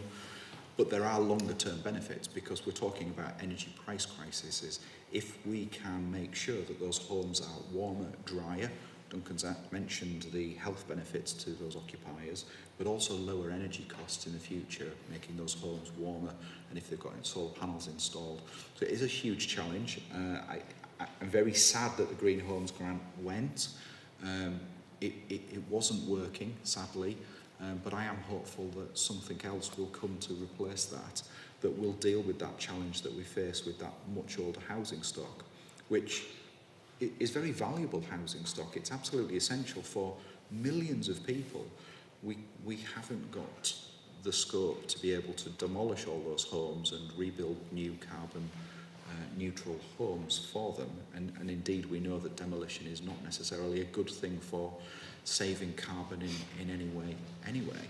So let's come up with some schemes, sensible schemes. I'm interested to find out a little bit more about retrofit works in order to be able to make sure that housing stock is sustainable into the future. Great, there you go. So just to add one more thing briefly to that, I think Peter's point is quite right. We need to think about it as asset protection. Solid-walled houses are very desirable at the moment, but in 10, 15 years' time, if the energy prices go up, they'll be useful to sublet for cold storage, not for human habitation. And £1 million house now, you won't be able to sell it, because the 70s house down the road that's tolerably insulated will be so much more valuable. So we can take a rake off of the asset protection value to do the work. The other thing to say is that the whole government energy policy needs to adhere to the energy hierarchy. We've got it with waste, reduce, reuse, recycle. Well, there's a similar one for energy. It's conserve, energy efficiency, and then you start to go renewable. If we don't do that, then we will be trying to renewably supply a huge energy demand, a large chunk of which is simply wasted. It's simply going out through walls. You can't really effectively do heat pumps for an uninsulated Victorian house. You need to insulate it first, and then you are supplying what you need rather than a wasteful, broken energy system. Thanks for that. I just want to take a couple of questions before we wrap up. I think you said had one, and Madam, you have one as well. From having explored the narrative that corporate organisations should play a larger contribution to the reduction of carbon emissions, I'm interested to see what the panellists think about what further role larger businesses can play within enhancing net zero strategies amongst their company conduct, and how this can be encouraged by government policies and legislation. Okay, great. What more can large businesses do? And as you say, I'll just take that question and then we'll get the panellists to answer those and maybe give a couple of concluding remarks, and then we'll move on. Yeah. Shall I ask my question? Yeah, absolutely. Please do. Yeah, yes. thank you. And actually, my question sort of ties in with that a little bit, because I'm a barrister, and a lot of what I do is in areas like government procurement, where every time you come up with a new rule, it creates endless complexity and cost. And what I wanted to ask is, do you have a view on the best way that government can incentivise this as a long-term project without creating the kind of constrictions that mean a decade down the line it's unable to take effective action in another area? And I'm thinking of things like the meter of judicial review there, where government action can be constrained by very well-meaning legislative targets. I think both questions are essentially the same, I think, really around incentives and how do we get business to actually do this and use the power of government. I mean, I'll start with you, Tommy, and I'll kind of work my way across the panel. Tommy, what do you think? On the corporate side of government, unintended consequences of regulation, I mean, it's like the ultimate question. If you have the answer, then you shouldn't be in this room. Corporates can do, so my understanding and the sales pitch for helping companies, there's the regulation that if you're of a certain size, a certain balance sheet, and a certain number of people, you have to start effectively tracking Scope 1 and Scope 2 and beginning to capture Scope 3 emissions. In finance, it's actually very aggressive going on through the PRI, through TCFD, and through various initiatives around asset owners. So I guess it's about where you think the problem lies and how far the value stream. but also increasing that purview so that it's something that everyone has to do. So a cost of doing business is to understand your environmental externality. So it's... I mean, Brightblue produced a really interesting paper recently on the carbon pricing, carbon taxing. I mean, what do you think about that? Is that a quick solution to maybe addressing some of those issues around externalities? It's a really good point. So I had dinner with someone that was close to the Biden administration, and there's three options you generally have, right? You can either tax, you can create a cap and trade, like an emissions trading scheme, which is like a paper system for carbon credits, not real, or you can do a voluntary carbon market, incentivize new industries, which you can create carbon finance through. It's sort of, for me, a tax is a very efficient way of accelerating. It's very crude, and it doesn't allow entrepreneurial spirit, which is on display here through local activism and local systems, or through local government, local job initiatives, or even through the point about how you spend your local budgets. So it's a very crude system, taxation. And it's not necessarily, the second point, actually achieving what you're trying to achieve, because it centralizes the money and then it throws it back in, not sure where that goes, basically. What's your mandate for spending it? So my view would be, how do you think about what's effectively a deflationary cycle? So there's all these expensive things which we need, such as greener, low intensity impacts, or better corporates who are taking responsibility. How do you incentivize that gap? So obviously a combination of subsidies and a bit of sort of stick with taxation. But for me, I would think, try to keep making that purview large, making reporting and transparency requirements very strong, as strong as they would be otherwise, and almost, let the kind of like the market dynamic take over to respond, not because I don't think government's good at it, but government's fantastic at setting rules, and markets are good at breaking them. So, that embrace that instead of trying to think, all right, well, I'll just make rules better, or I'll just, allow that sort of flexibility to take over. That would be my view. Okay. Peter, what do you think? How do we get in business to get behind this agenda? There's very limited things in terms of headlines that the government can do. They can tax, they can regulate, they can legislate. Those are essentially all that they can do. And I think, as Tommy and Duncan have outlined, where some of that legislation, taxation, regulation restricts and constrains, government can effectively roll back. So it's about having a range of skills in the toolbox in terms of taxation, regulation, legislation, and reversal of legislation and legislation to get to that point that effectively frees up the market. And then in terms of what companies can do, companies quite rightly try and operate within the parameters of the law, but are always kind of trying to push the boundaries to create a competitive advantage. I think there's a great deal to be said for companies that are trying to be innovative and lead by example, because consumers will follow them. Consumers like to be associated with modern, clean, progressive ideas, and if a company's articulating that and demonstrating that, and its staff are signed up to that, it is going to take consumers with it. So I think that's all I want to say. Thanks, Peter. Oliver, what do you think? Yeah, so a couple of things. The first is that there needs to be a stability to encourage that investment. And one of the reasons why we've had such a huge amount of private capital pouring into places like offshore wind is because that private capital is coming from long-term institutional investors. It's pension funds, it's insurance funds, it's private equity funds that are investing in those asset classes. They want a long-term, predictable income stream that comes out of it. And so the predictability that's been built by the confidence coming from government, the sense that it's been bipartisan, that it's not going to be rolled back by governments, and the framework that's been created is not going to be a short-term one, has been incredibly important to creating long-term investment, which also means long-term jobs for the communities that benefit from it, which is the kind of jobs those communities clearly want.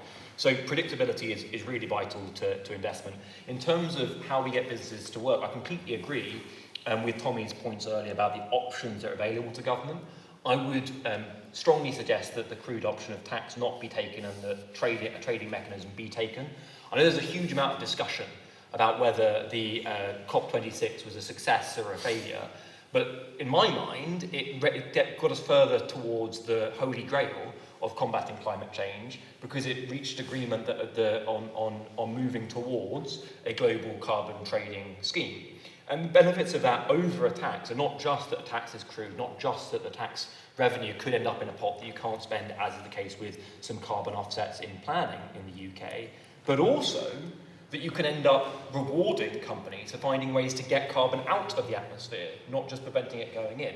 Whether that be old technologies like trees or the future technologies of direct air capture, it provides a direct financial incentive for companies, some which are big, but some of them are challengers, that are upstarts that might have a great idea, incentivizes them to come up with ways to reduce the carbon existing in the atmosphere.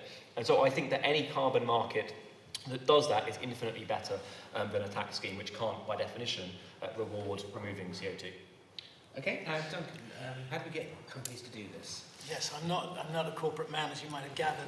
If price signals had worked, I wouldn't be working in social enterprise. I'm much more interested in intrinsic things, the intrinsic engagement. I think carbon tax and probably an escalator, which we did have, is an important way to go, partly because it sends a really important signal of the direction of travel to businesses, and they know what's coming down the line to them, and they know if they invest now, they will be avoiding increasing tax later on. So they're on an invest to save, virtuous spiral, act now, not to pay later. It's been done with the landfill tax. It hasn't been done with the fuel price escalator for the last 12 years. The other thing to think about, of course, is an upstream carbon tax just engages the businesses, and the output is in the price of the products, which, as I've already said, I don't think price signals entirely work, and they can end up disadvantaging people. There was a proposal that was produced about 10 years ago and was very seriously considered. There was a committee working on it called Tradable Energy Quotas, TEX. And the idea of that is that everybody gets a carbon allowance. It's as simple as having it on your Oyster card or your credit card. And that is set just below the average level of carbon emissions. So the average person is actually not paying any tax on it. In fact, they get a little bit of a rebate back for being below the required minimum. The moment you step over that threshold, you start paying increased tax. So the vision of the founder was that there would be a hole in the wall in the petrol station, and the guy with his Jaguar would be paying for his fuel and his carbon tax, and the guy on the bicycle would be putting his card in and getting money out paid for. So there would be a reallocation, a redistributive, a progressive process to that. And then additionally, to avoid the Kazoo effect, the thing of you get more money back, you fly to Bermuda.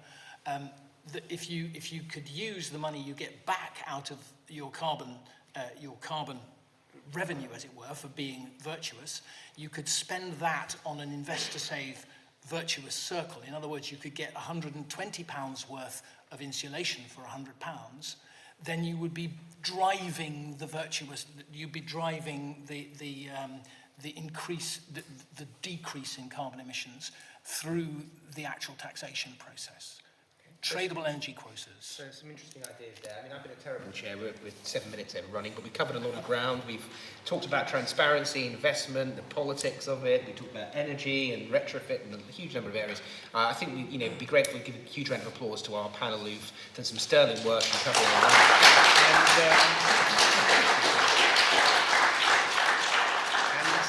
Thank you very much for that. I think we're now moving towards the conclusion of today's summit as well. So thank you very much for that. And I think Ryan will be coming to say a few words to send us off. It'll be very quick. So and thank you for being the great survivor, staying through from very early in the morning. And it's obviously paying attention. There's lots going on over the road in Westminster.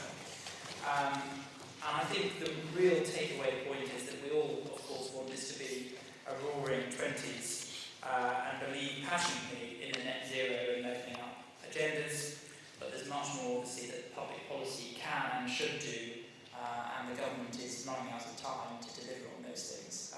It's important that it acts creatively and boldly now. Thank you to the Social Economy Alliance for partnering with us. Thank you to all of our speakers, our chairs, the staff at Bright Blue, also the British Academy, and the videographers for all the work that you've put into making this day a success. Do take Bright Blue magazines. We've kind of left them on the front desk as you leave out, so please, they're free to take. And hopefully you might consider becoming a member of Bright Blue as well. And you are, and you'll be on the front desk. We'll tell you, she's waiting there, she'll tell you all about brilliant things that you can do if you become a member of Bright Blue. So thank you everyone, have a good afternoon. Thank you very much, Peter.